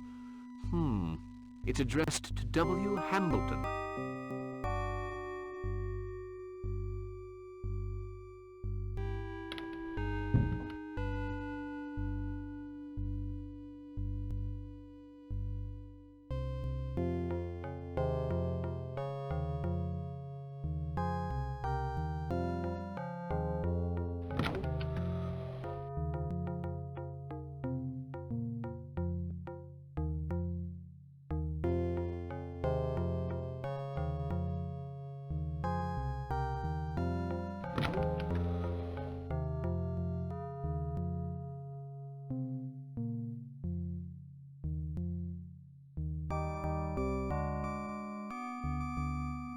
So, you're on an errand for Mr. Hambleton. That'll be $3, please. That must be a frock. Mr. Hambleton always orders them from Boston. Thank you. Good day.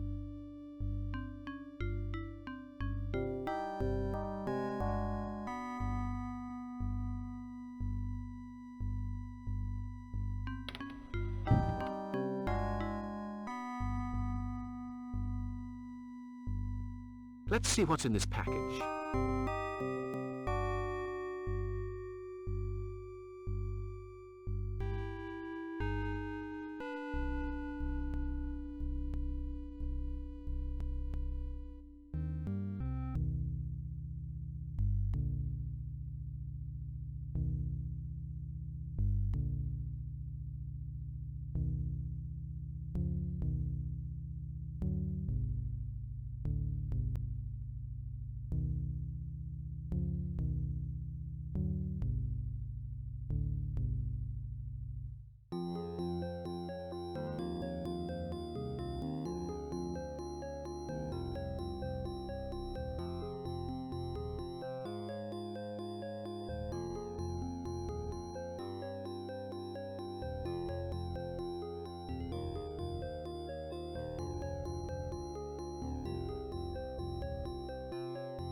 I shouldn't be disturbed here.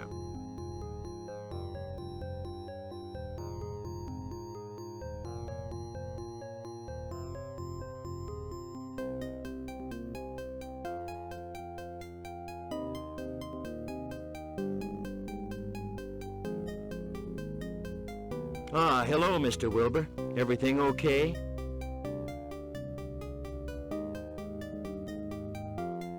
Oh, we can go. Mr. Wilbur is there.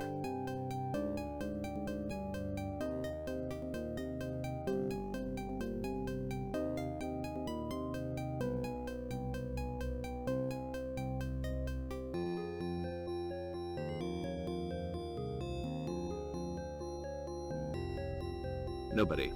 I think I'll take these ridiculous clothes off.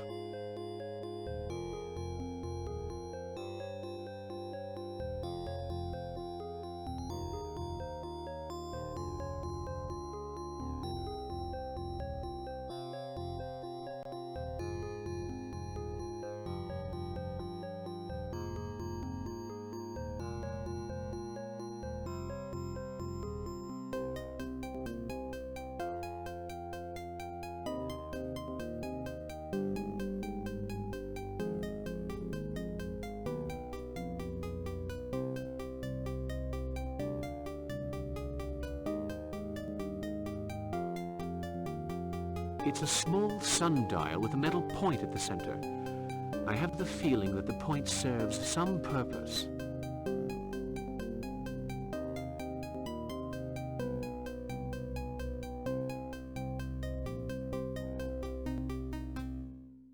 Well, well.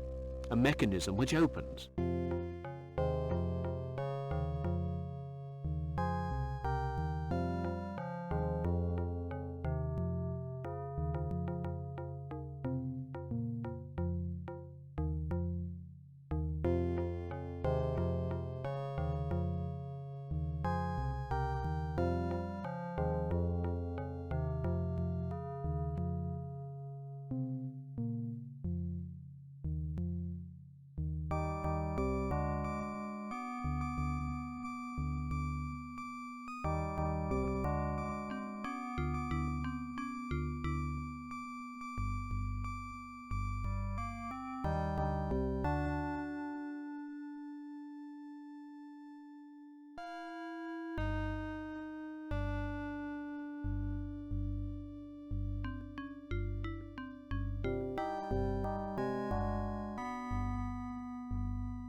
Why not use the wax from this candle to strengthen the wing?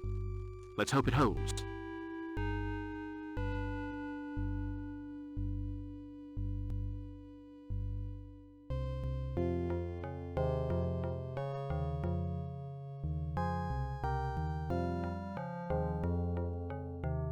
Now, let's just hope this thing works. Otherwise...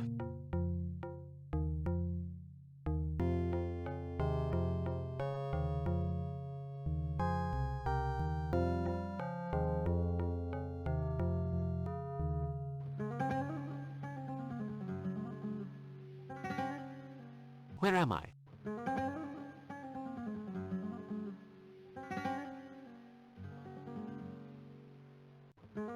Have no fear, Mr. Parker. You are safe now.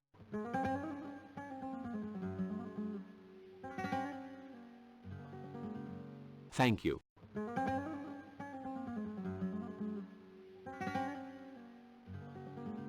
You were the only one brave enough to act.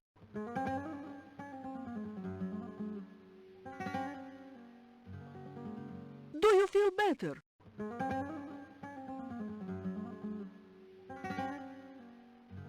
Yes, thank you.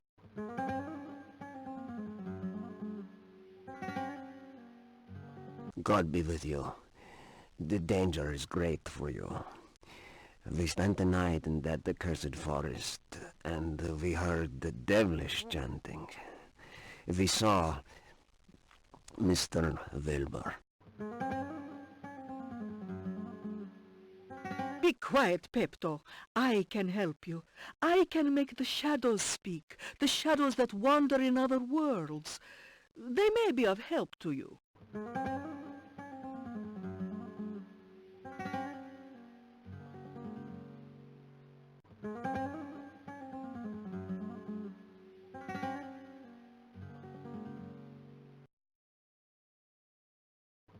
Well, if you think so, go ahead. Sit down facing me, Mr. Parker. Concentrate. Empty your mind of stray thoughts.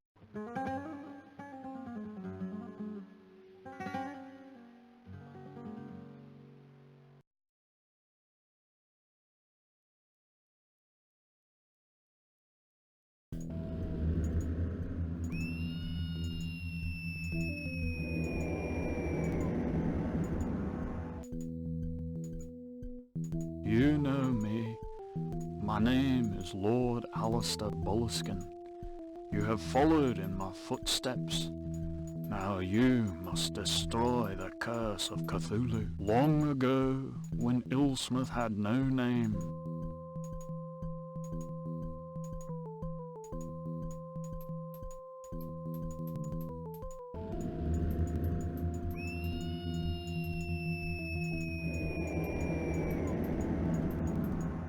a temple stood beside the shore. A sorcerer perpetrated barbarous sacrifices in the name of the Great Ancients.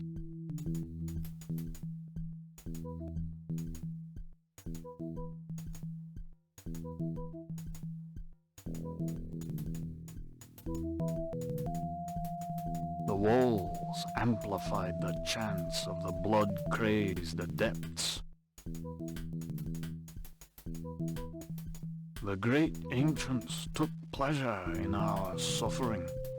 They have not forgotten the splendor they once knew. If you do not act in 2 nights, when the comet passes, then the world will once more be enslaved to these loathsome gods.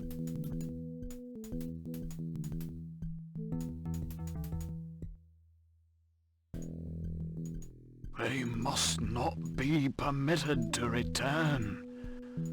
What I did 76 years ago, you must do. I will help you.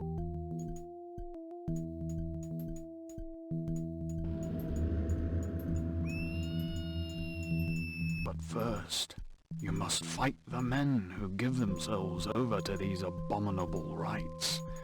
You must fight alone.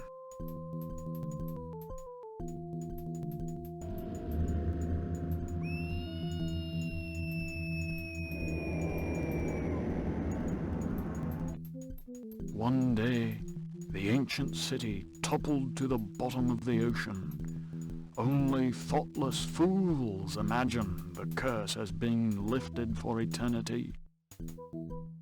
Of that accursed city, only a stone circle remains. There, the surviving members of the cult meet for their hideous rituals. The Great Ancients impatiently await the day when they will reconquer their lost kingdom.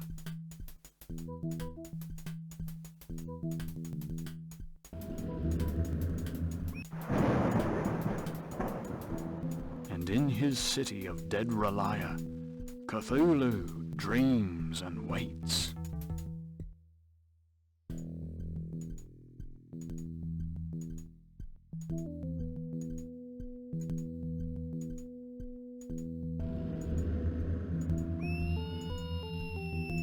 None may gaze upon the face of the gods and hope to keep his sanity. Now you must go to where Jonas rests for all eternity.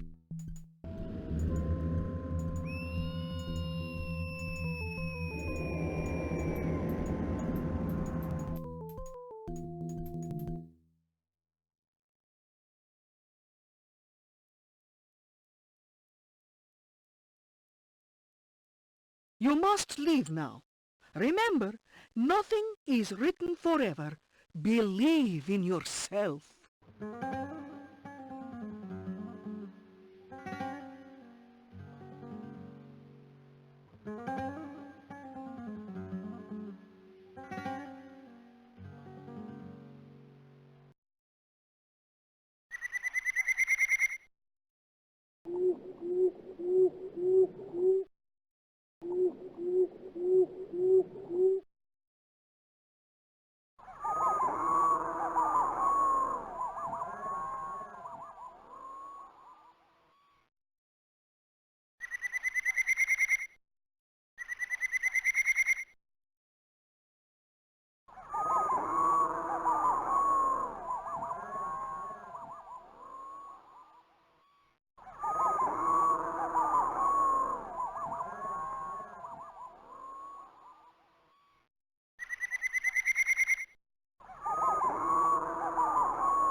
Good evening, Mr. Bishop.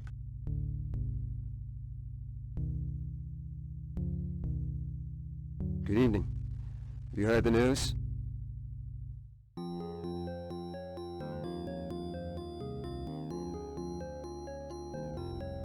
No. What is it? Jug is dead. Bags discovered his body. Dr. Cobble says it was suicide. I don't really believe that.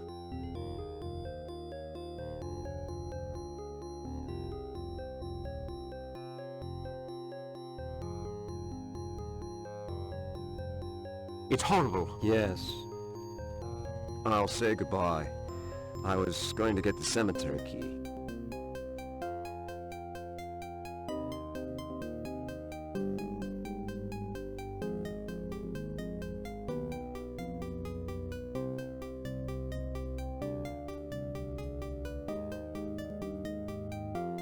Could you lend me the cemetery key? I would like a few moments there to collect my thoughts.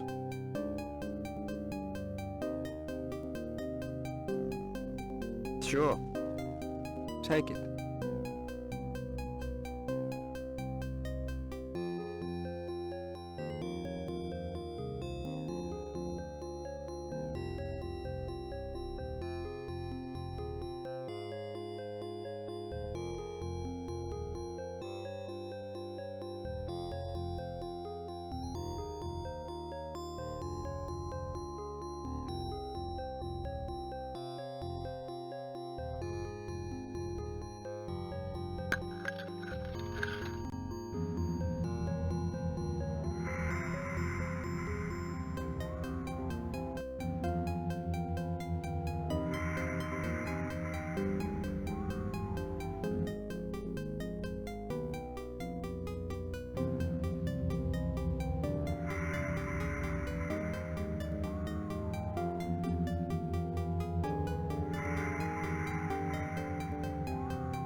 3 times.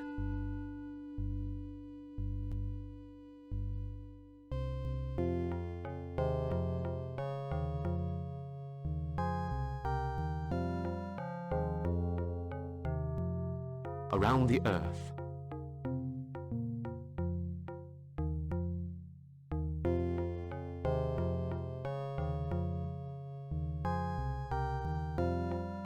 The sun will turn.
You will die, Parker.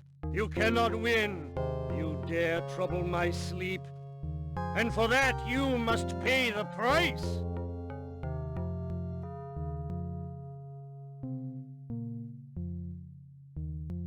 Listen carefully, Jonas. Your sleep will soon be eternal. Do you hear me?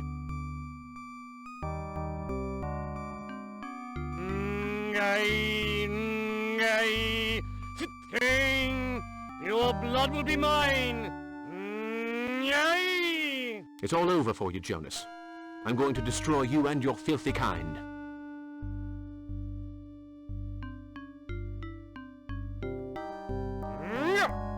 Imbecile! You know nothing of my powers. Gaze upon me and implore your feeble god. May Cthulhu grant me his aid.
Thank heavens you are safe.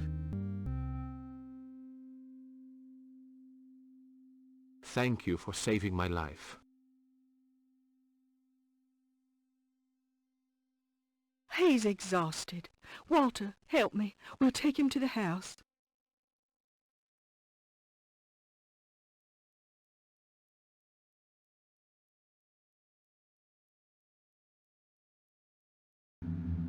Do not struggle. No harm will come to you here. I don't know how to thank you.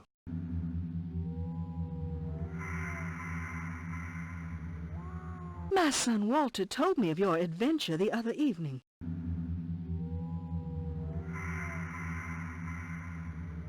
I really must go.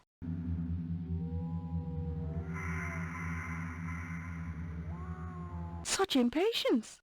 You must rest a little, and tell me of your adventure. Walter, hand over the tripod you took from Mr. Parker, and leave us, please. I would prefer all this to remain our secret. My son is easily impressed.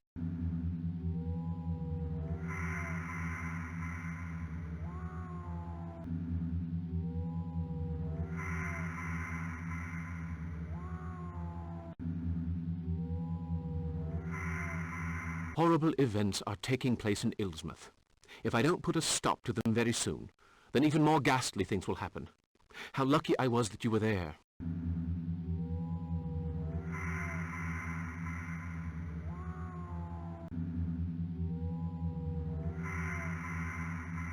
I take care of the graveyard. We heard the noise. It's not the first time folks have taken an interest in that grave.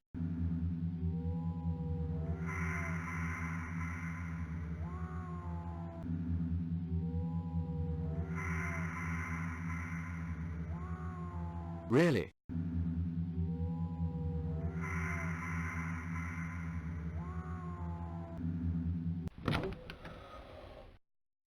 My husband John, God rest his soul, told me of dreadful things before he passed on. We were newlyweds when Jonas died. John went to the Hamilton house for the wake.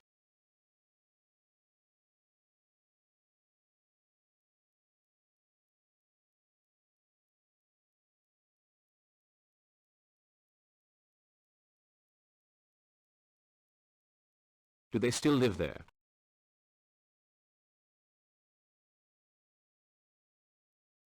No. After the fishery went bust and Jonas died, they moved closer to the harbor. Jonas's body was laid out on the top floor of the house.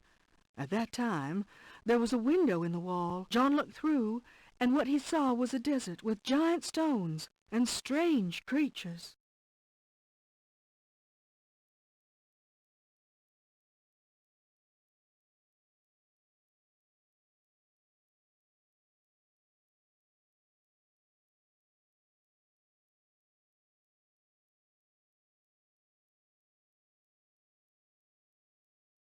My God!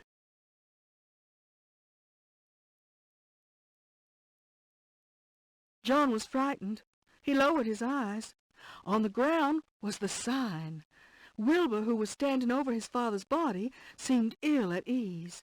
He covered over the sign with a sheet. Well, do you know? The sign shone through the sheet. After that, the window was bricked up.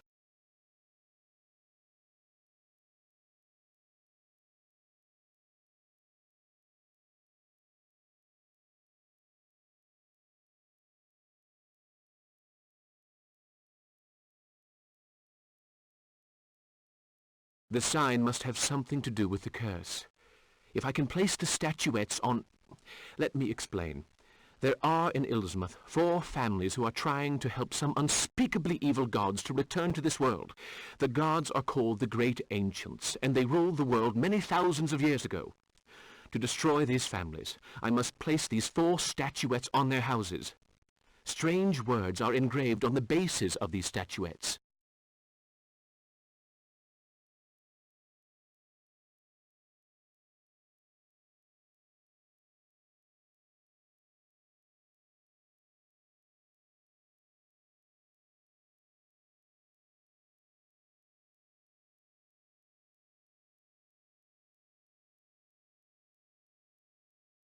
Who are these families?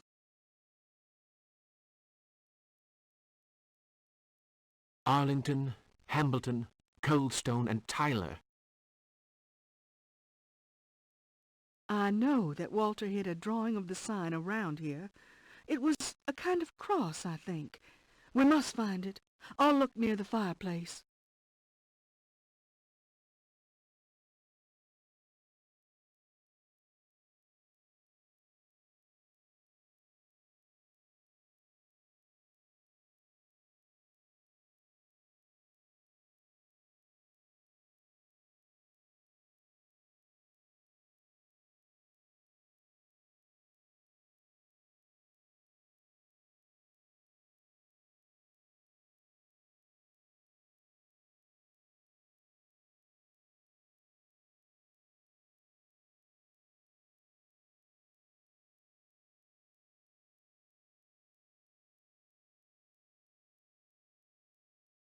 Mrs. Webster, come quick. I found it.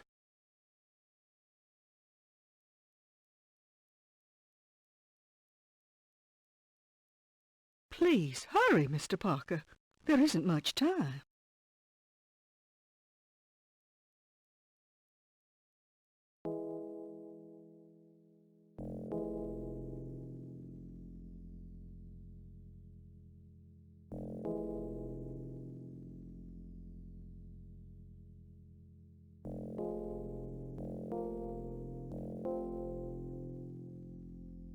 One last warning.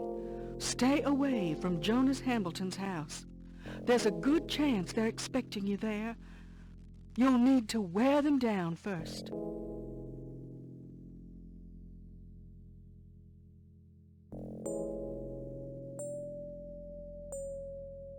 Do you think they're already on to me?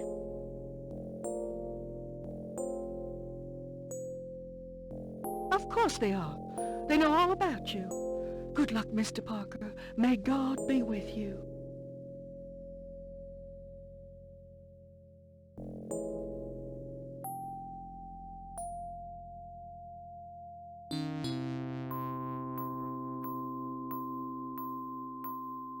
A drawing of a star.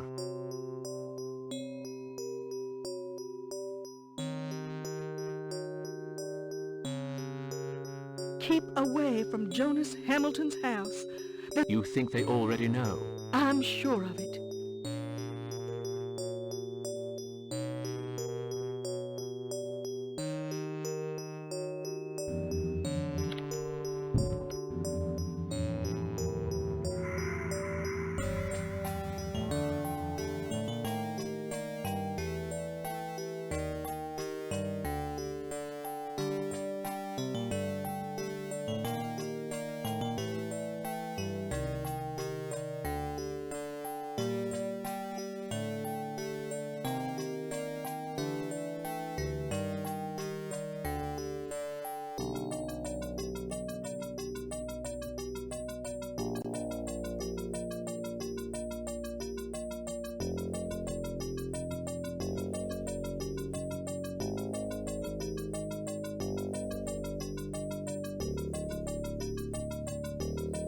Parker, didn't anyone ever tell you how dangerous it is to go out at night? I'll have to kill you.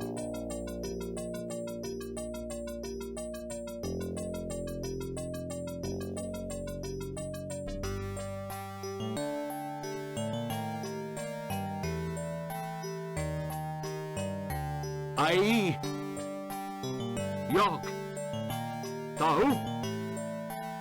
Sa! Ai!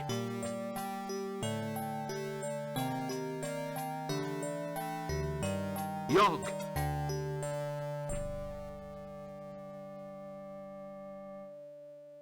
Tahu!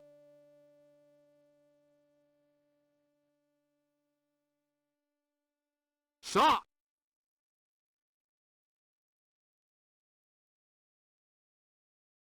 What are you saying? No, not that.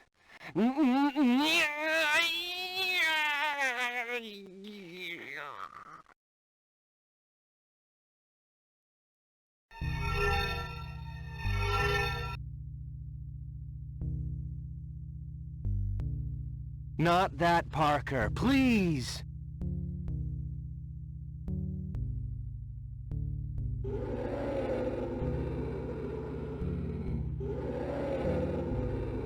Good God, how horrible.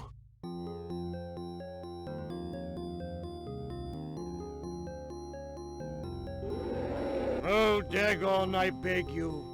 From the depths of the abyss, come to my aid. Fill me with the power of the age-old curse.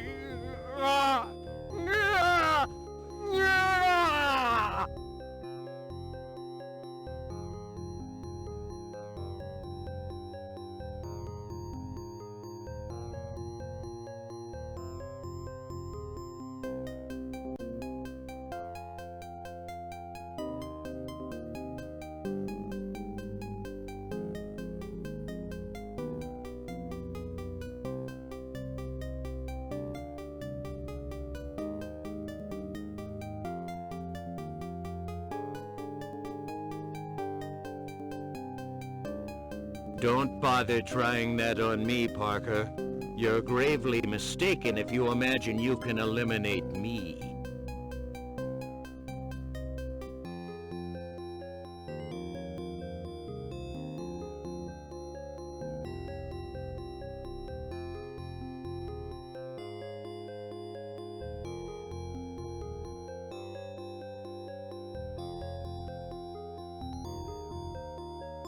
Rala! Gana! Half! Tip! Rala! Gana! Half! Tip! No, not that!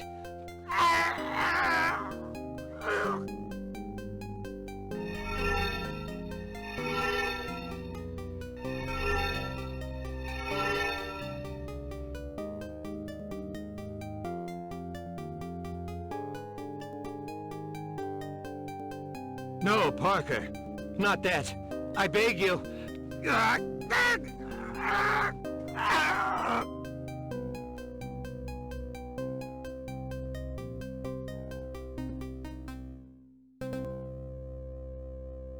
Good God, how ghastly.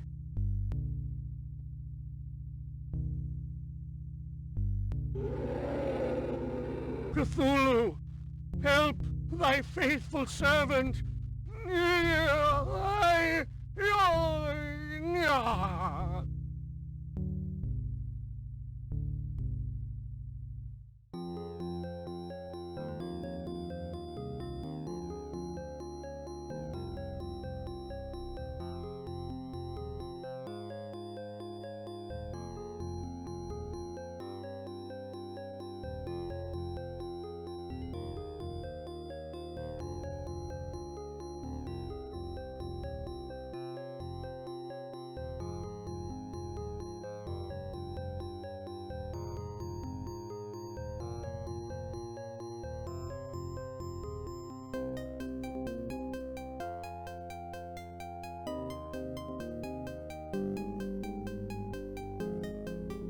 Naga!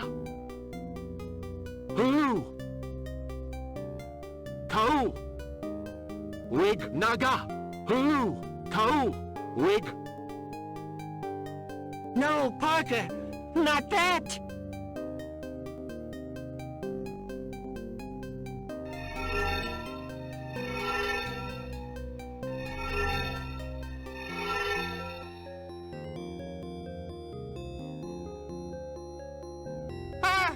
Parker, have mercy!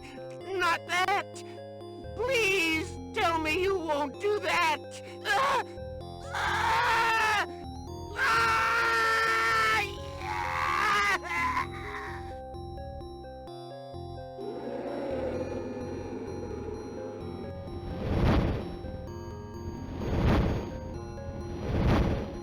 Dear God, how abominable.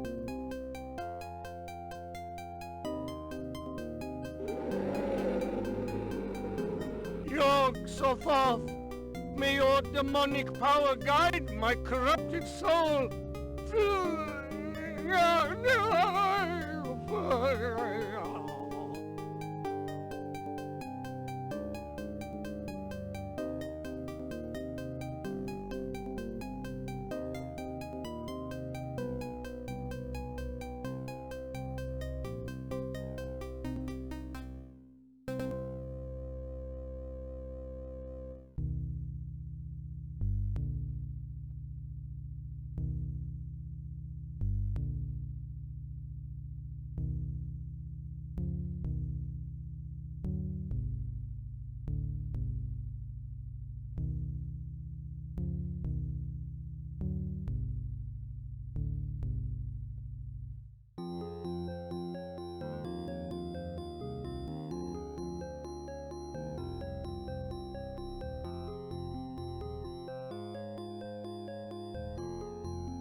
Dad, the dog's barking.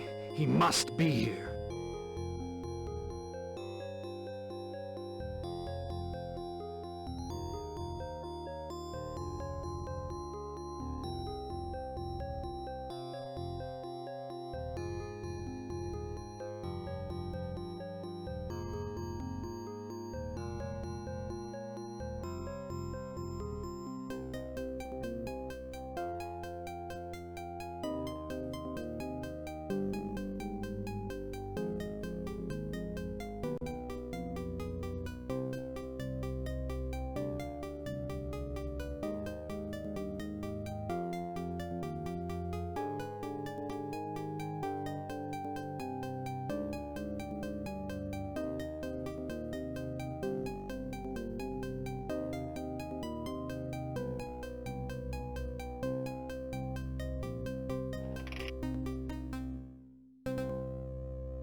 strange. There was a kind of ball in this lamp. What could it have been for?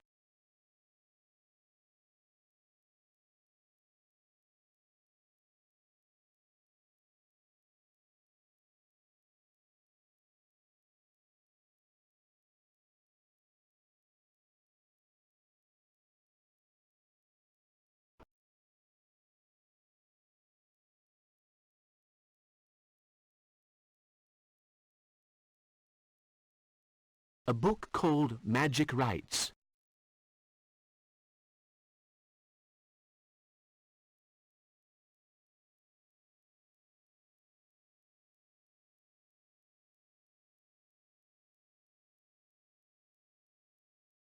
Page 111. Yes, that's the right chapter. The worshippers of he who howls in the night.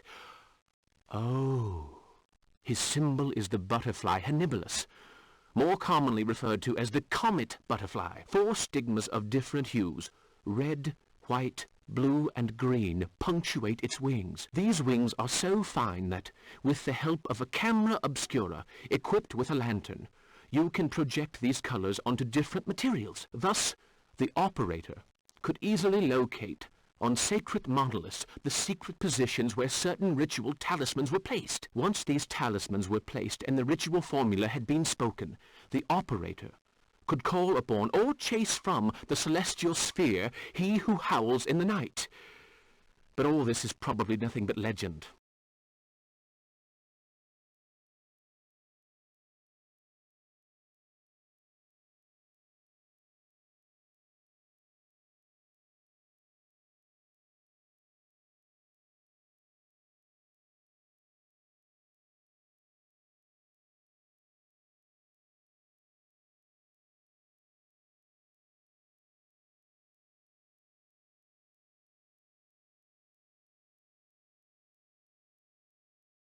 So, naja, shoot, sir.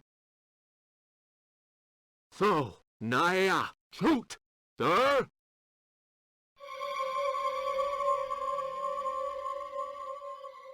We've got him. Now we'll have some fun. Right, Dad?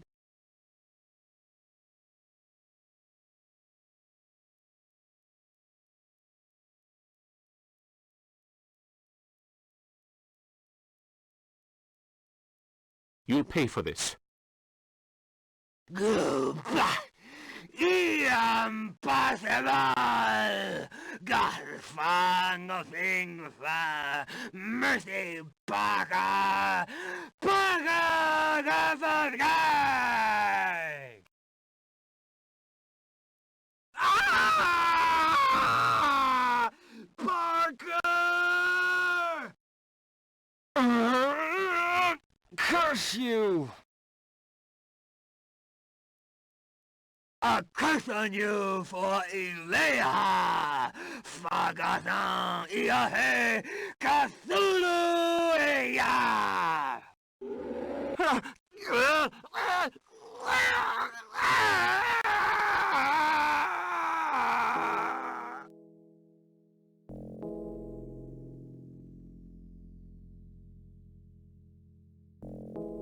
Oh, why have you all abandoned me? I curse you, Parker. You will not... Cthulhu! Dagon! Yog! Savo!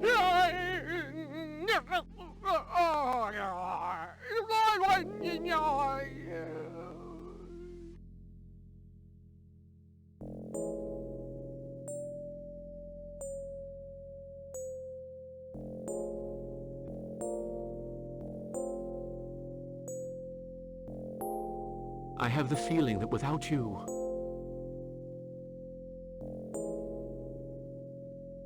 Mr. Parker, could you tell me what you were doing last night in Jonas Hambleton's house?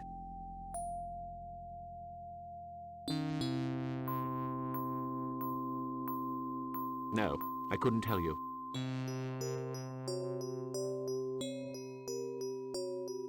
That's all very well, but...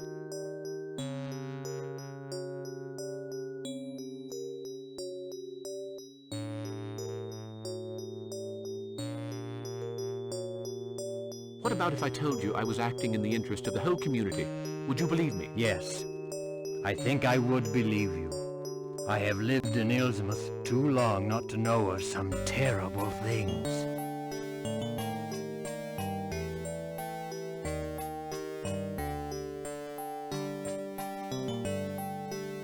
Doctor, if everything goes to plan, the evil shadow that hangs over Illsmouth will soon be a mere memory.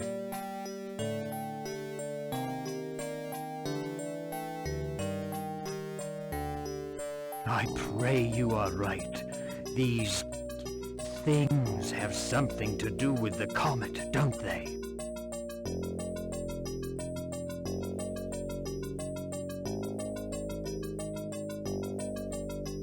Yes, tonight's the night.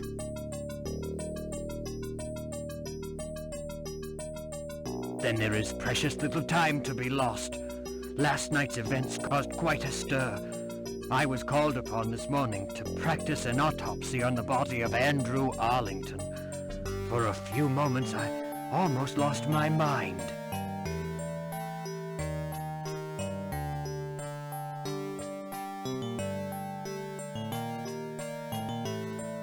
And bags?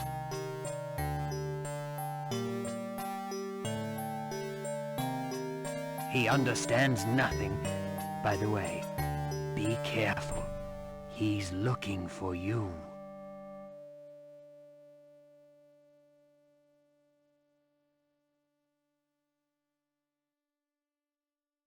I had gathered that much.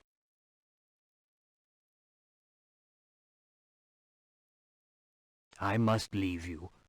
Duty calls. Good luck, Mr. Parker.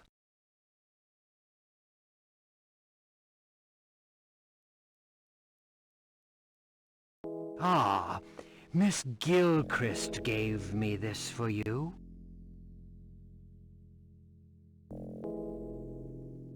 Thank you, Doctor.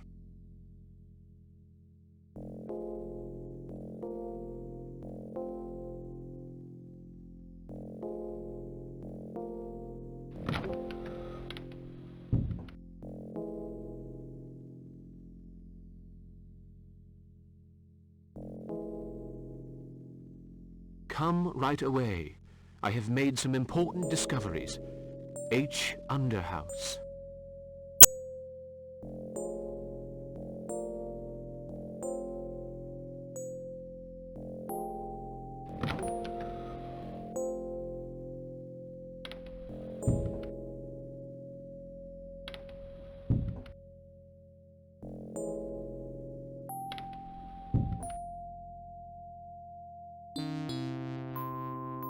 Good evening.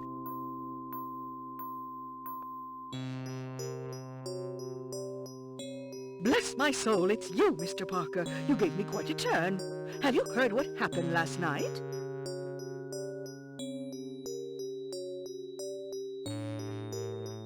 Dr. Cobble told me all about it this morning.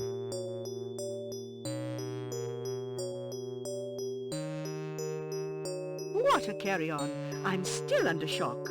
Such screams. I don't suppose you've seen my niece.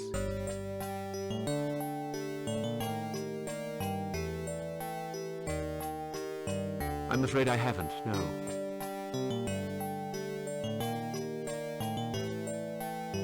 That little flibbertigibbet is up to Lord only knows what kind of mischief. I'm so worried. You really should pay us a visit, you know. Gloria would be most touched.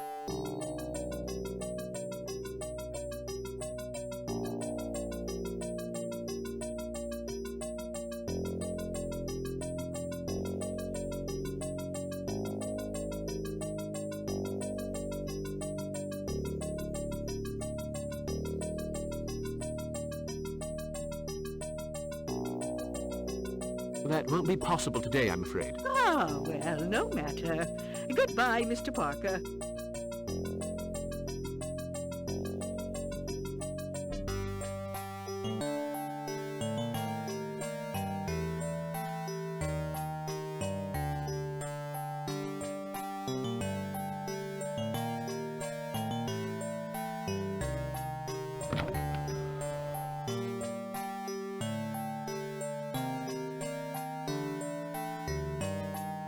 Good day.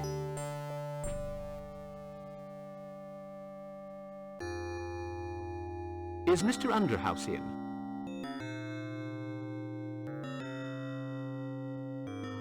Good day, ma'am. Oh, forgive me. With all these goings-on, I'm quite flustered. Mr. Underhouse is expecting you.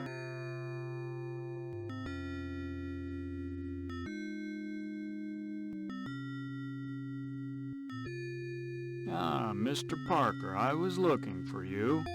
I want some explanations about last night.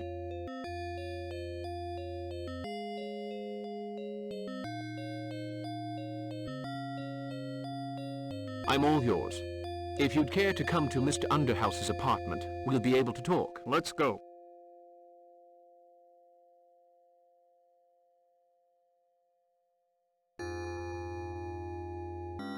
Hello, Mr. Underhouse.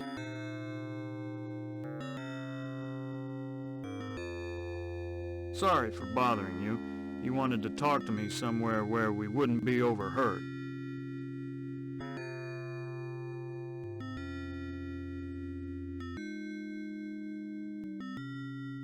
Be my guests, gentlemen.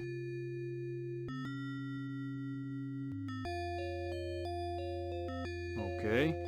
Now, where were you last night, Parker?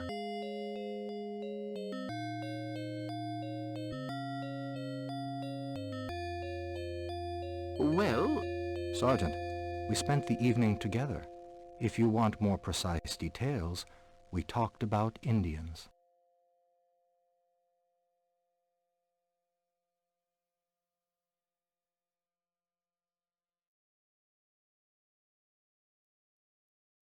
You're sure about that, Mr. Underhouse? Yesterday, I gave my key to Mr. Parker. We talked until 3 o'clock in the morning. By the way, we noticed something unusual. We saw Zeke hanging around Coldstone's place. That must have been about midnight.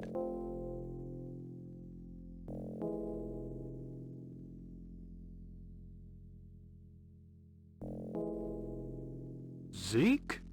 My informer? So he tried to trick me. He's the brains behind this whole plot? I'm really sorry, Mr. Parker. That Zeke is going to pay for this, I'm telling you.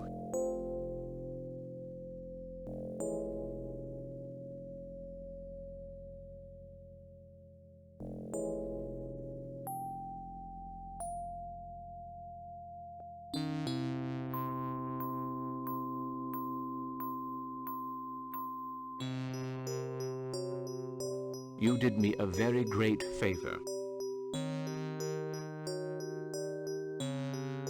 You must act quickly. Baggs will eventually realize that Zeke is not the mastermind he imagines him to be. Tonight is the night of the Comet. Narakamus must not be allowed to intervene. His power is considerable.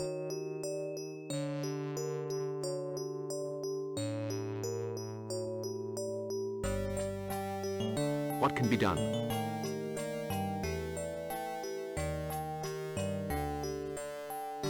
An old friend of mine lives in the forest.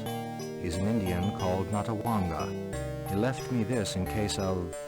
It was before my accident.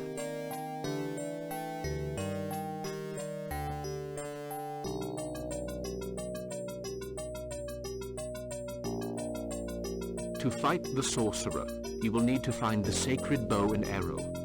They belong to the youngest. His accursed family lives from the sea. The bow is hidden where the fire lives. The feather on the wood will fly towards me.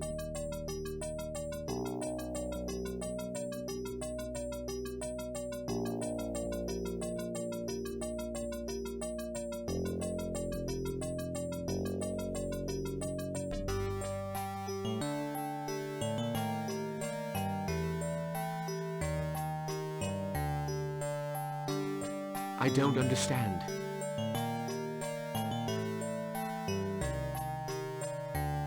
The feather belongs to Indian tradition. As for the bow and arrow, you'll have to find them.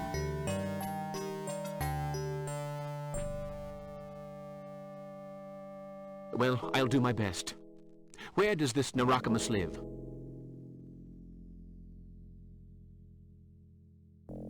Natawanga will tell you. Be on your way. And don't forget my photo of the stone circle.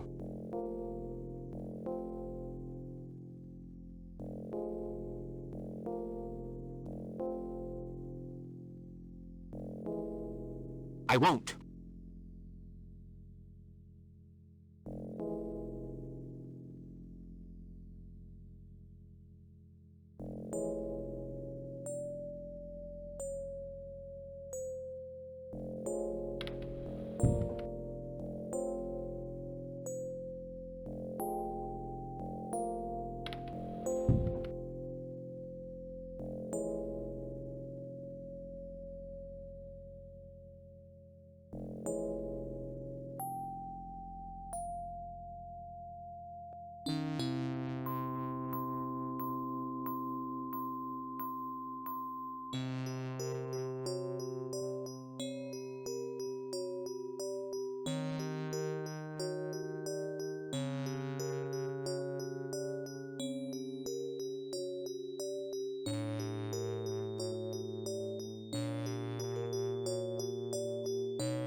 You're going to see Curtis.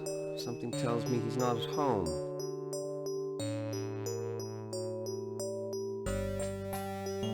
Oh?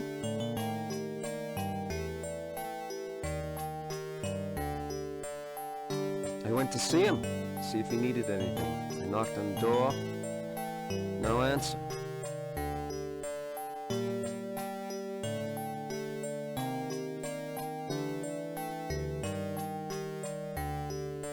He's probably a heavy sleeper, that's all. His door is locked, and that's very unusual. He could be at his old friend Greenwood's. I'd sure like to know where he is. With all the strange happenings, I'm kind of worried. Goodbye, Mr. Parker.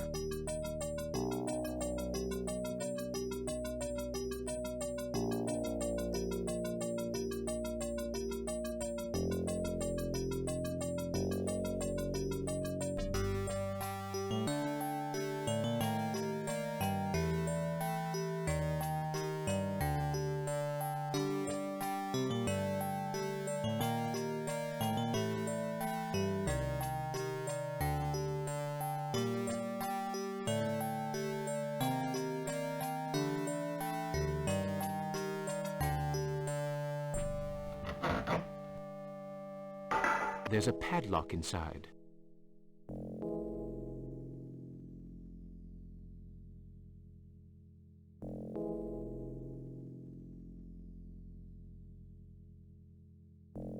This brooch is rather fragile. The pin is unstuck.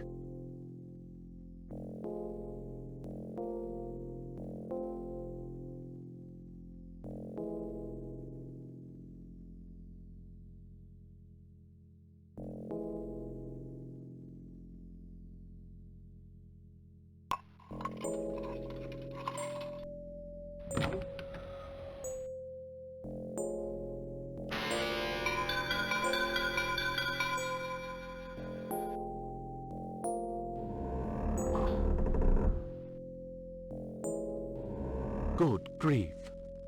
Curtis wasn't given a chance. And there, moccasin tracks.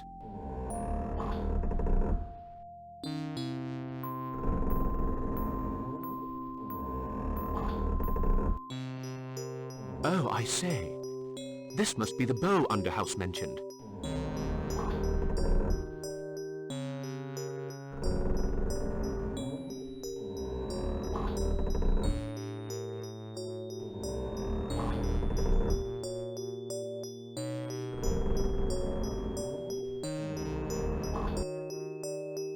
There, on the table, a gash made by a knife.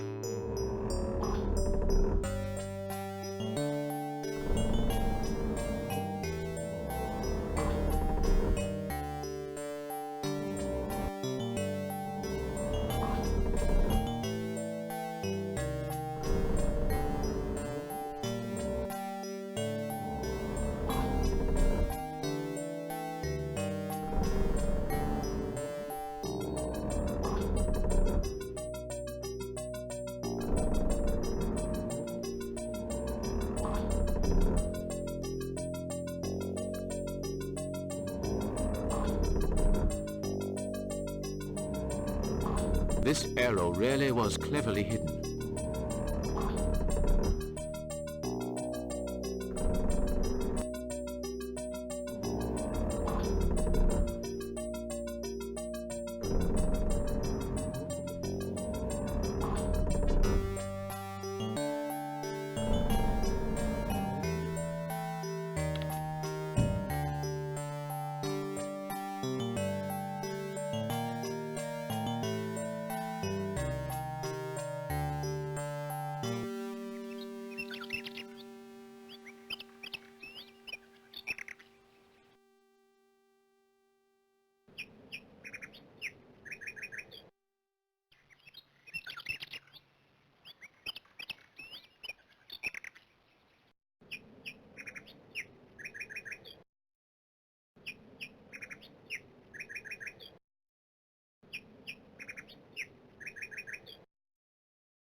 Hello? Is there anybody there?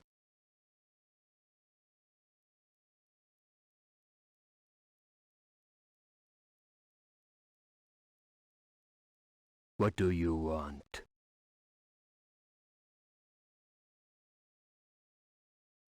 Underhouse sent me. I need help. I must kill Narakamus.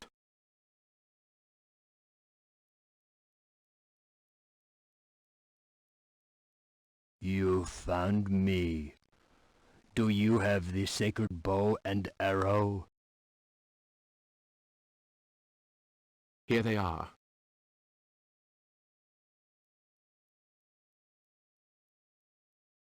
Good. But first, I must be sure that you are ready. Tell me the name of Narakamus's tribe. What is the name of the tribe Narakamus belongs to? The Micmacs. What is the name of he who howls in the night?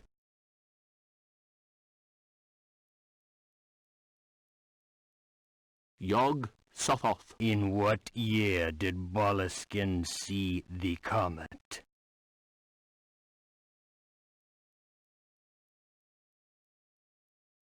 (1834). What shape is the sign of the four families?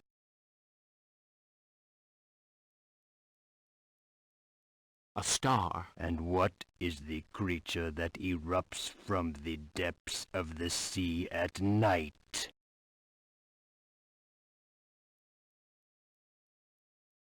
Dagon. You have answered well. What do you know of Narakamus?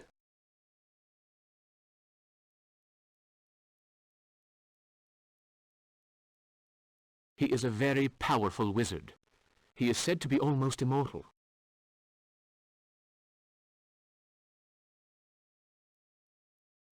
Ha ha!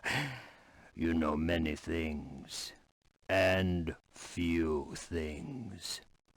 You have willpower and courage. That is important. Where can I find him?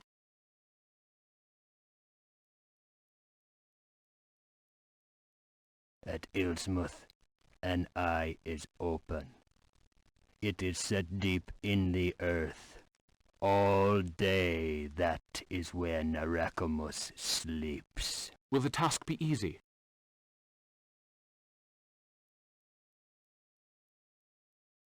Do not think that. He is awake now. His power is great. Only the fire you will bring forth from the earth can help. Use it in the demon's home. It will protect you. Thank you.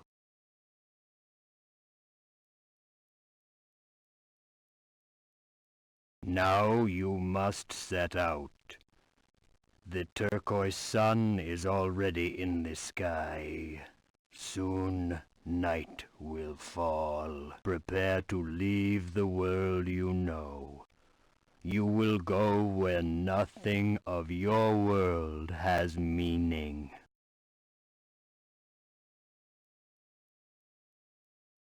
Will I die?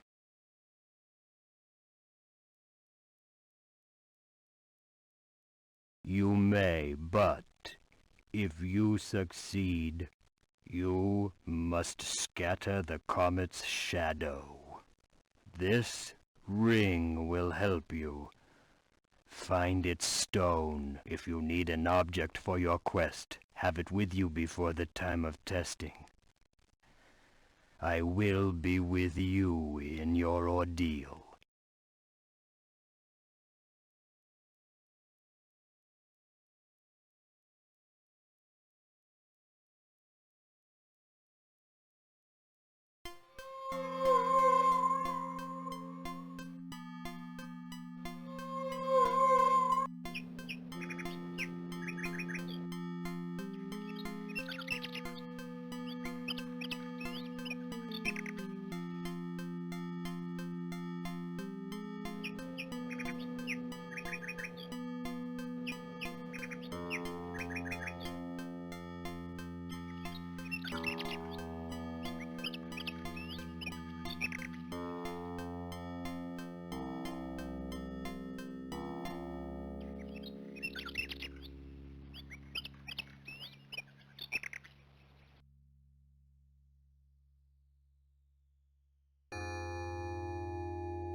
Oh, this well is about as dank as you can get.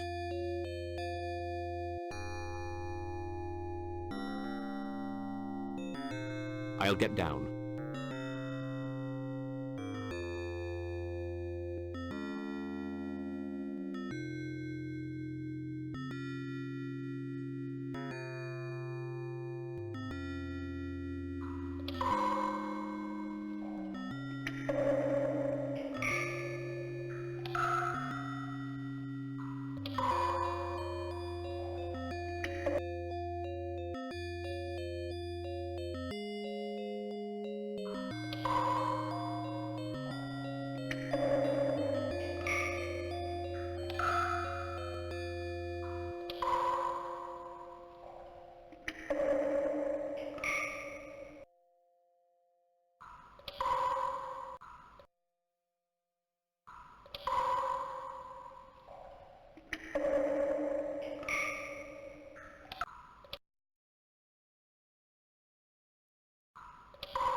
But that odor, it smells like... Naphtha, now you will go and roast for all eternity in hell. Fatang! Cthulhu! Aia!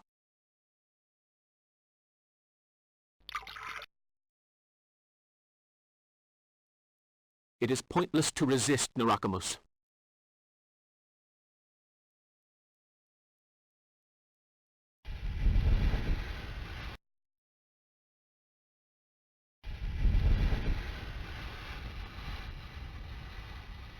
This is for Jug. Say hello to Satan for me.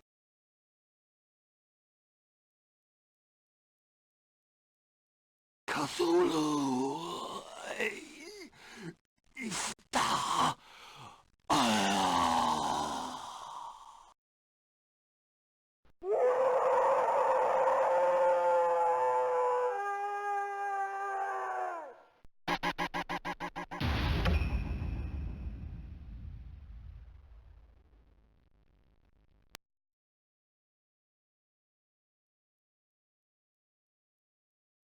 Parker, listen to me.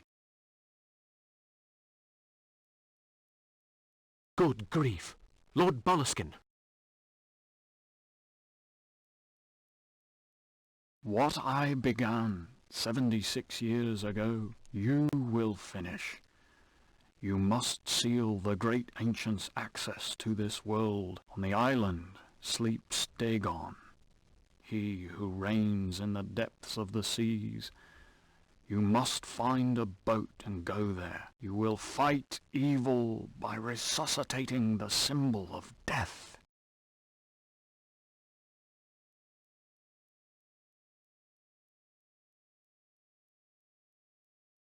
But...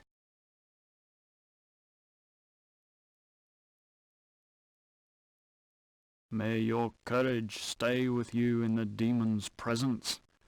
I will help you twice more.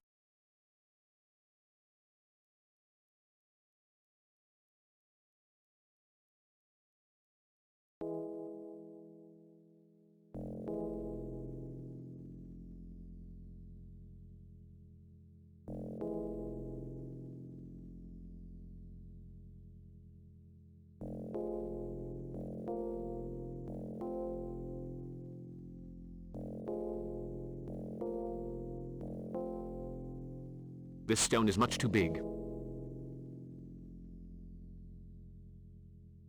This stone is just the right size. Let's see. If I put a stone in there...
Out for a walk, Mr. Parker?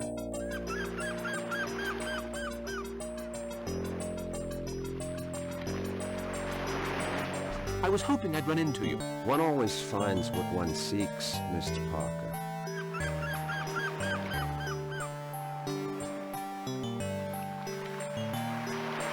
Have you ever visited that small island off the coast? The island? No one ever sets foot on it. Everybody knows it's...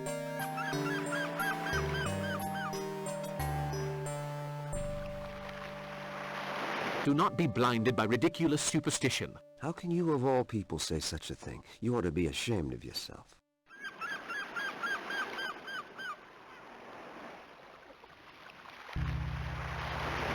No, they are stronger than we are. Would you mind telling me exactly what you want, Mr. Parker?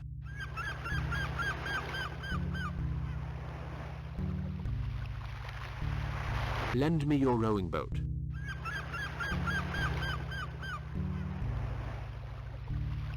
Why didn't you say so? Take it, and the best of luck to you, my boy.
Your struggle against the gods is not over. Get back to the boat. The currents will take you to the cavern.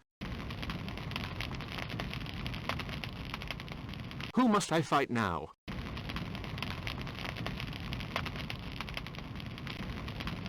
A sanctuary in Cthulhu's honor has been erected. You will need all your mental powers. Here is my ring. It will serve you, even though the stone is missing.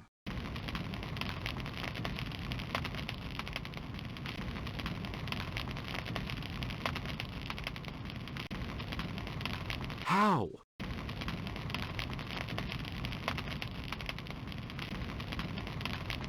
You will find out. You have already put your finger on the solution, and bear in mind the Boleskine family motto. For God and the green land of my fathers, go and destroy that thing born of the flames of hell.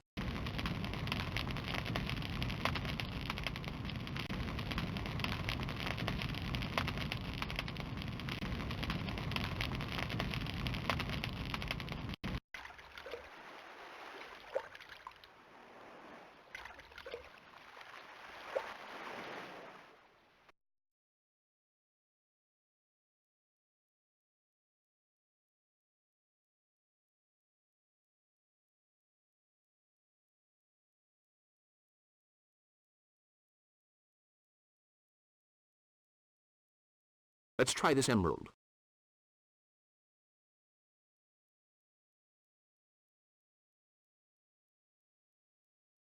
Molluscan's ring. Why don't I put a stone in it?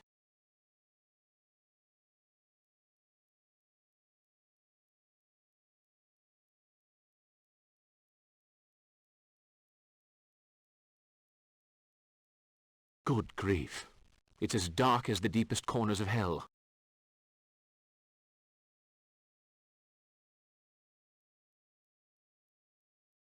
I just hope there's enough oil left in the lamp. Curses! No oil left.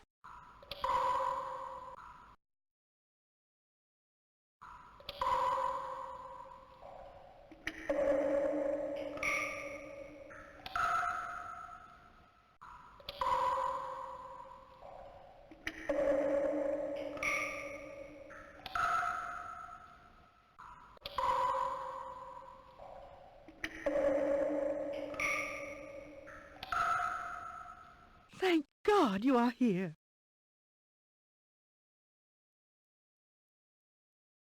I beg you, Mr. Parker, help us out of here.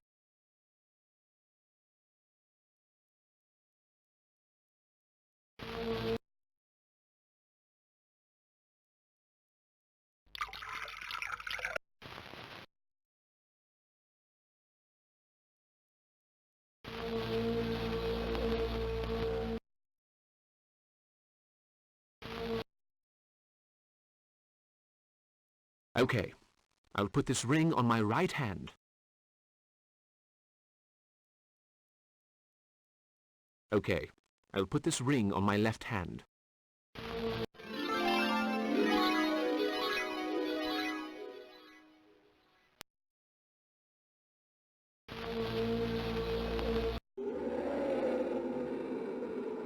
How can I thank you, Mr. Parker? I didn't think we would ever be free again.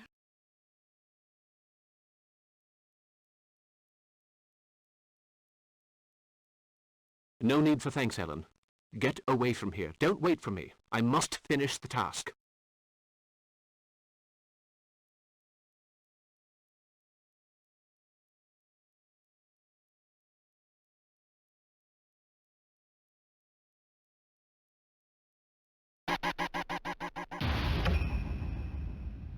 Fathong Jar Malach Ai Ralaya Ai Jar Naga Fathong Ja Cthulhu Yagar Ralaya.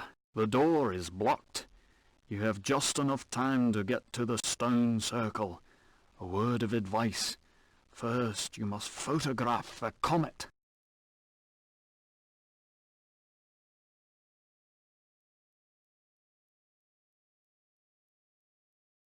I'm not sure I can.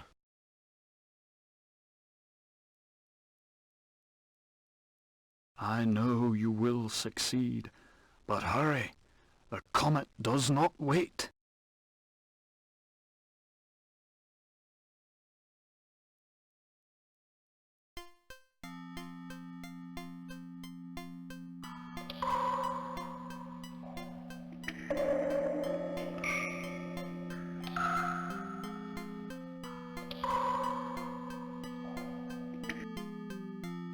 What's that back there?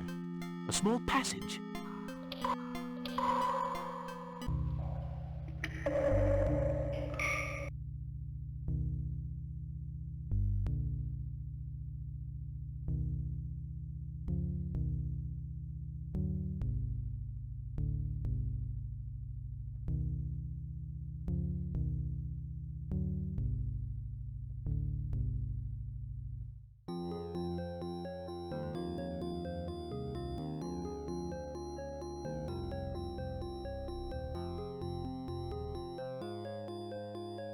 The colored patches on this butterfly are translucent. I wonder why. Jurg certainly knew how to guard his secrets.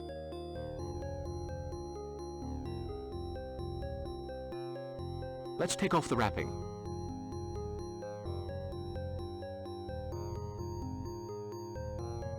I'll put the butterfly into the camera.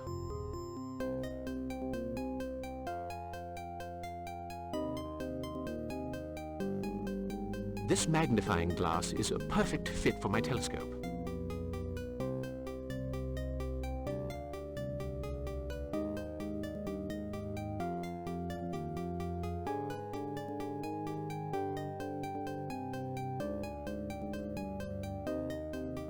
Hurry! The comet's going to cross at any moment.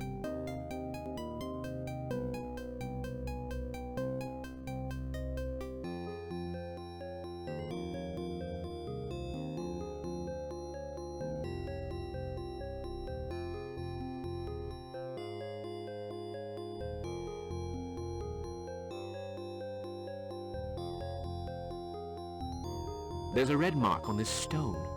Red as... Flint symbolizes fire, thus the color red.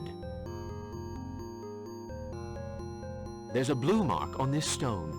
Blue as... Aquamarine symbolizes water, thus the color blue. There's a white mark on this stone. White as... The comet symbolizes air, thus the color white.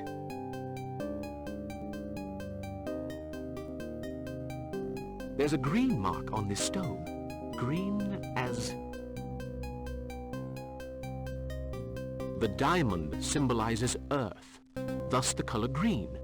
Yagnai, Thafak, Naga, Yog Safaf. Yagnai, Thafak, Naga, Yog Safaf. Yagnai, Thafak, Naga, Yog Safaf.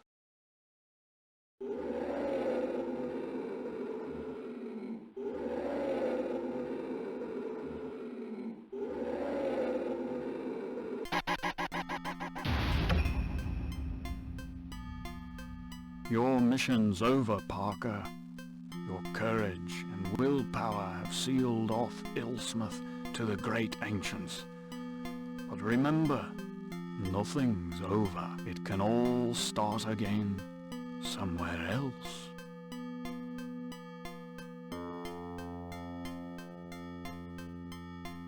But...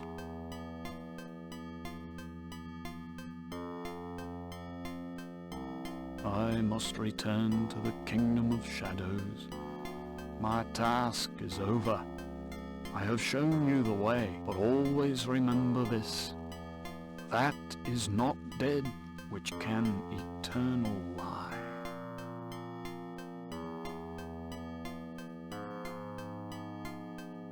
Well, I'd better be getting down to the harbor. My boat should be leaving soon.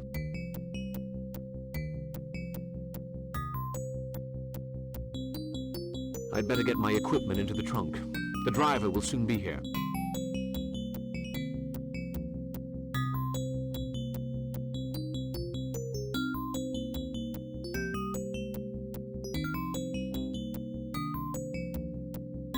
Everything's ready. I'll take my leave.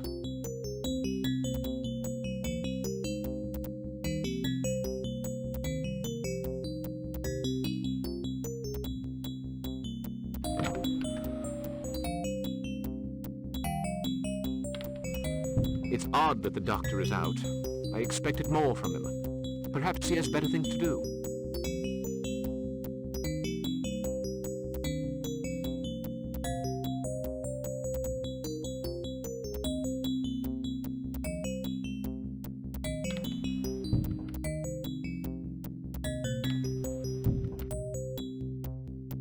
So, you're leaving. Without wanting to be offensive, I'll be glad to see the last of you. You've turned the village into a morgue. I put Zeke in the slammer just in case. Well, I'm going to check if those gypsies have moved out. Goodbye, Parker. And if I never see you again, it's soon enough for me.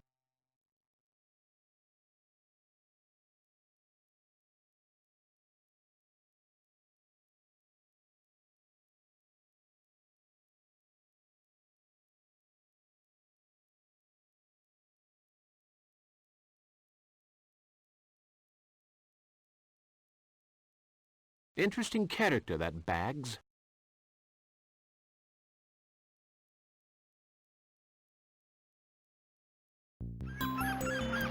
What are you all doing here?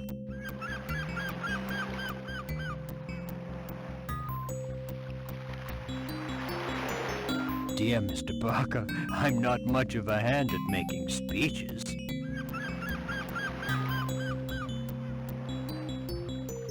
Well, that's a joke. He talked for 2 hours at the Temperance League meeting.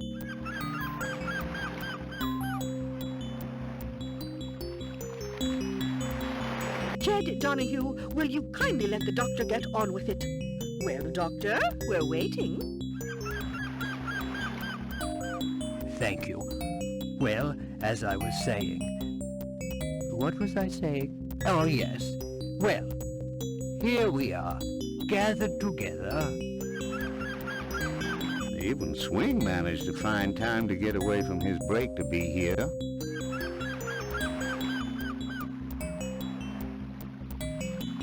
You're speaking ill of a public official.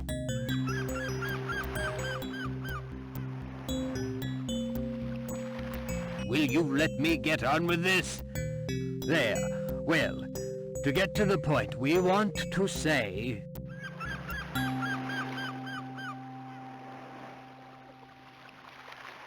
Thank you!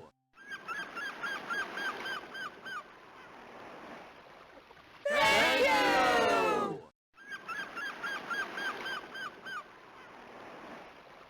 Oh, well, to be honest... There is no more to be said. You've scattered the comet's shadow. That's something we can never forget. Now you'd better get going. Your boat won't wait.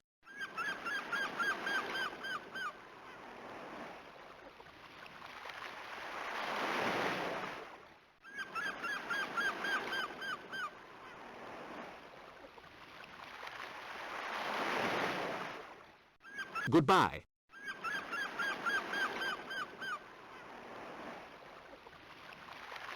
Hey, find a fine old pub and drink to my health. Goodbye, Parker. I might just do that, Jed.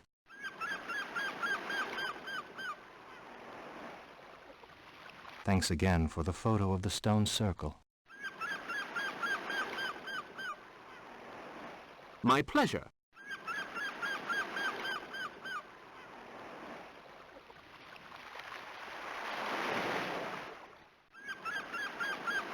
The competition is going to hate my guts, and will prove the Boleskine was right. What was it he saw exactly?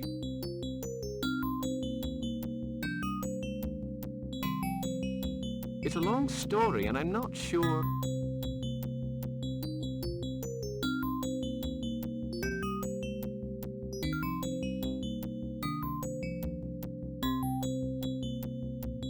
Long stories are my favorite kind. Go ahead. I'm listening. Well, Mr. Griffith, what do you know of Cthulhu?